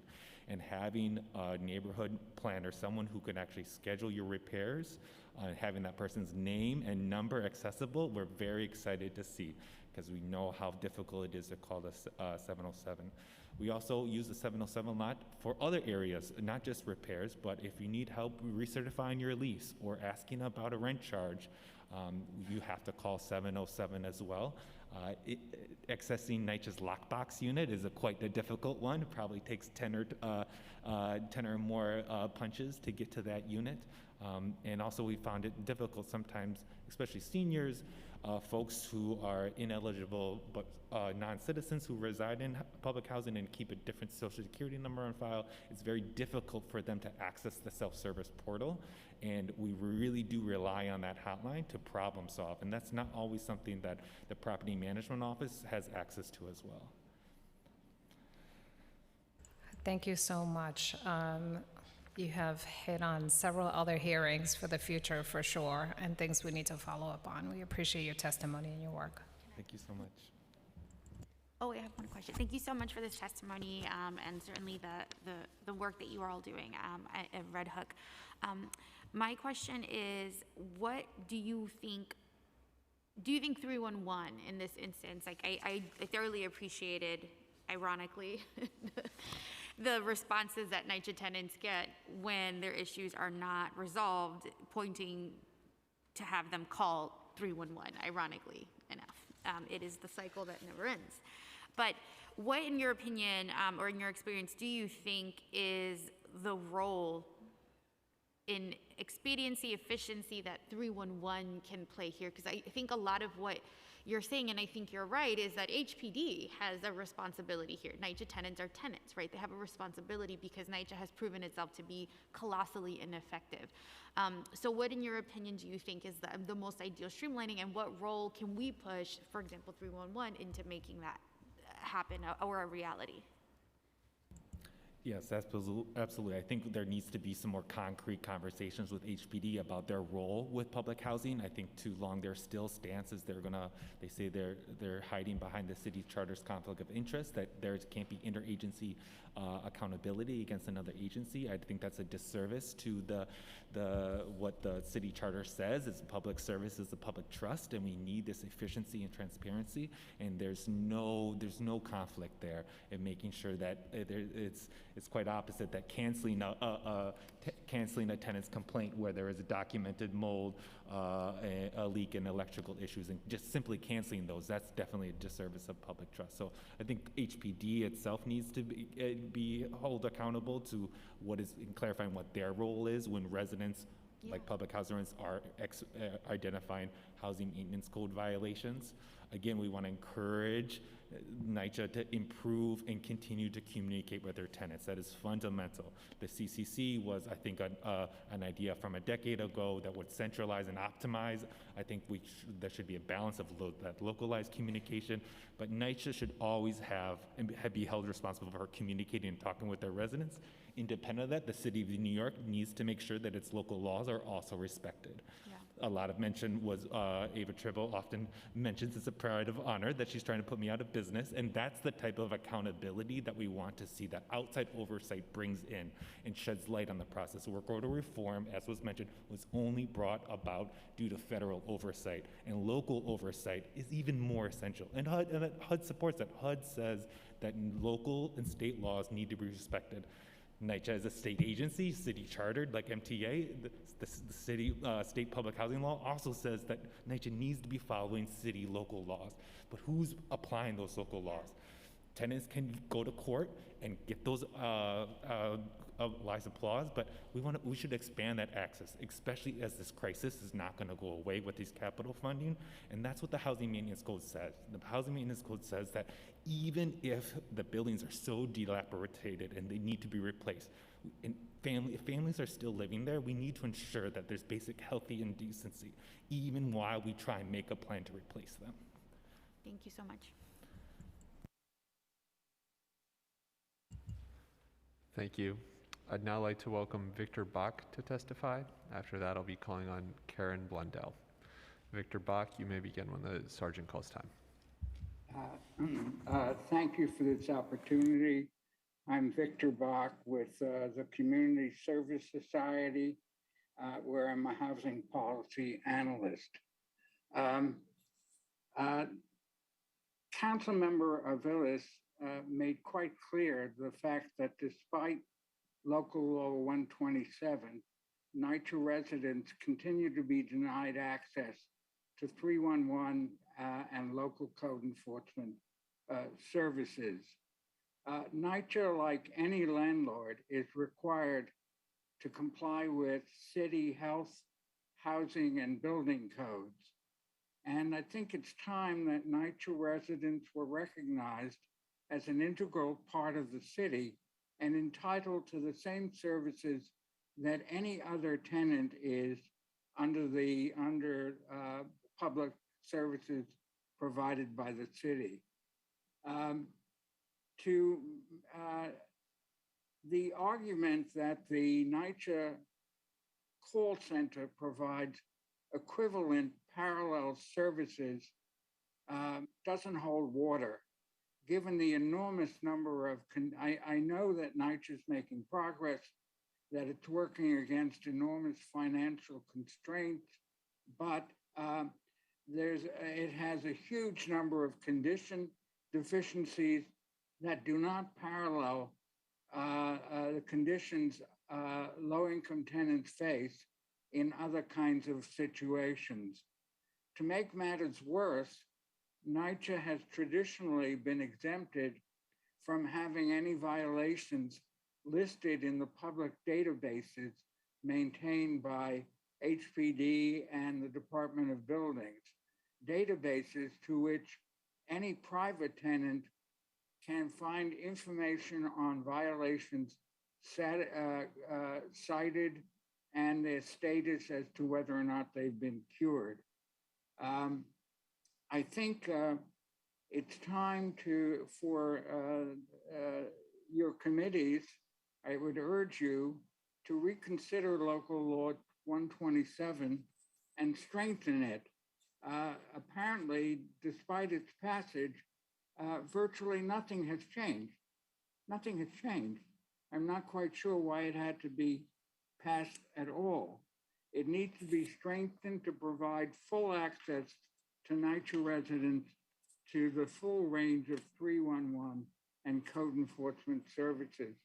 In addition, I would urge your committees to change the city's administrative code and end NYCHA's exemption from having its violations publicly listed in HPD and DOB databases.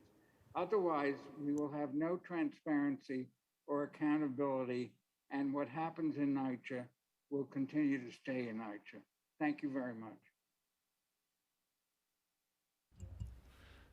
Thank you. I'd now like to welcome Karen Blundell to testify. Karen Blundell, you may begin when the sergeant calls time. Your time will begin. Thank you. Thank you first to Alexa Abeles and to the rest of the City Council for having this hearing today. It was very informative for me to understand more about the residents who's used to be public housing residents who are now RAD, and also subsequently in the future, what happens to those in the Preservation Trust in regards to being able to call 311 and how that works. So I really appreciate that information. In my opinion, not just my opinion, but in the opinion of the mayor said that NYCHA's been a ship or almost like a airplane with no cockpit, and that he was going to design a dashboard just for these type of records and for things to be initiated on a city level. So I'm hoping that all this conversation actually leads to that happening for NYCHA residents on the city level. But I'm also going to say that I did sit in with the work order reform meeting yesterday, and I thought in general it went well and that it's worth a try. My only concern is that we don't have enough trades, and what normally happens is places like Red Hook don't get the expert journeymen that they deserve, especially in a development that's over 70 years old. So sometimes it compounds the problem when we have apprentice or new people coming in and not the right oversight in regards to their training and, getting used to the job. So that's a concern of mine in regards to why I would like for the ticket 707 to be given a chance to do a better job. There has been a transformational plan in place in NYCHA. That plan, NYCHA is like a Titanic. You cannot just turn the NYCHA ship around overnight. But I think that with the help from our community residents and our elected officials and the NYCHA transformational plan, we have been doing a lot better at discussing these things and being more transparent around where the glitches are for residents, whether they're in Section 9, which is standard public housing, or Section 8 RAD conversions. So I really thank you and appreciate that. But I still feel like New York City Housing Authority is so huge in New York City that it does deserve a separate customer service line that is just better equipped with handling the work orders and callbacks to the tenants, because it's so huge in New York City. So I'm going to yield my time and thank you for having me today. Thank you so much, Ms. Blondell. I would like to follow-up question. I hear you in terms of the sentiment of needing a separate specialized system, given, I guess, the scale and scope of the work and the specificity. What is your experience in terms of, obviously we know there's a giant backlog. What's your experience with the call center now in terms of what do you hear residents experiencing in terms of language access and follow-up calls and elements like that that would maybe put residents at ease if they knew the process that was coming? It always feels like they don't know. So I was curious if you could tell a little bit about that. Yeah, so I agree with that. And that is because, Council Member, the transformation of NYCHA is very recent. And to be quite honest, I did work on it with a lot of different departments. And I can give you an example. I asked them at one point, could they start stuffing the envelope, the billing envelope, with flyers and notices about different things to help us stay informed. And I must admit that it was so new to me, and with the pandemic and everything else, for quite some time, I was not opening it up to look at that because I was doing my rent payments electronically. So then I had to say, wow, I asked for this upgrade and here's another glitch. And there's one more glitch, and that is that a lot of people are not going to tell you whether it's a language barrier or literacy barrier that they're not able to read, Council Member. And, so that's another issue, especially now with COVID brain fog as another exasperating aspect of why people can't concentrate on all these different elements in regards to just wanting to live in a safe, decent place. So that's one example of something that was new, but I would also push a little further and ask them to stay up with the times and maybe put a QR code that actually speaks each person's language based on the pressing of number 1, 2, or 3 on a phone, so that I don't have to just wait to get this in the mail to read it, but I actually get an alert from NYCHA that actually audios the message to me, as opposed to just assuming that people can read or speak English. Yeah, thank you so much for that. And thank you for highlighting the element of literacy. I think that's one we did not talk very much about and is a barrier for much of our community. I appreciate that. Thank you for your testimony and your work. You.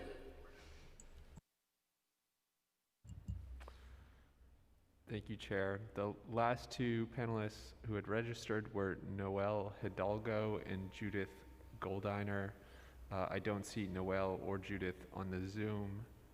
Are Noel and Judith here in person? It looks like the answer is no. So if you're on the Zoom and we missed you, please use the Zoom raise hand function now. If you're in person and we missed you, please raise your hand. And seeing no hands, I'll turn it over to Chair Ong to close us out.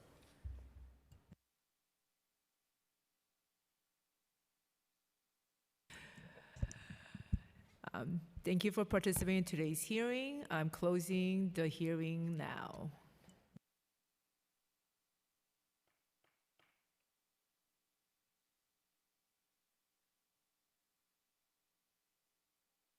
Recording stopped.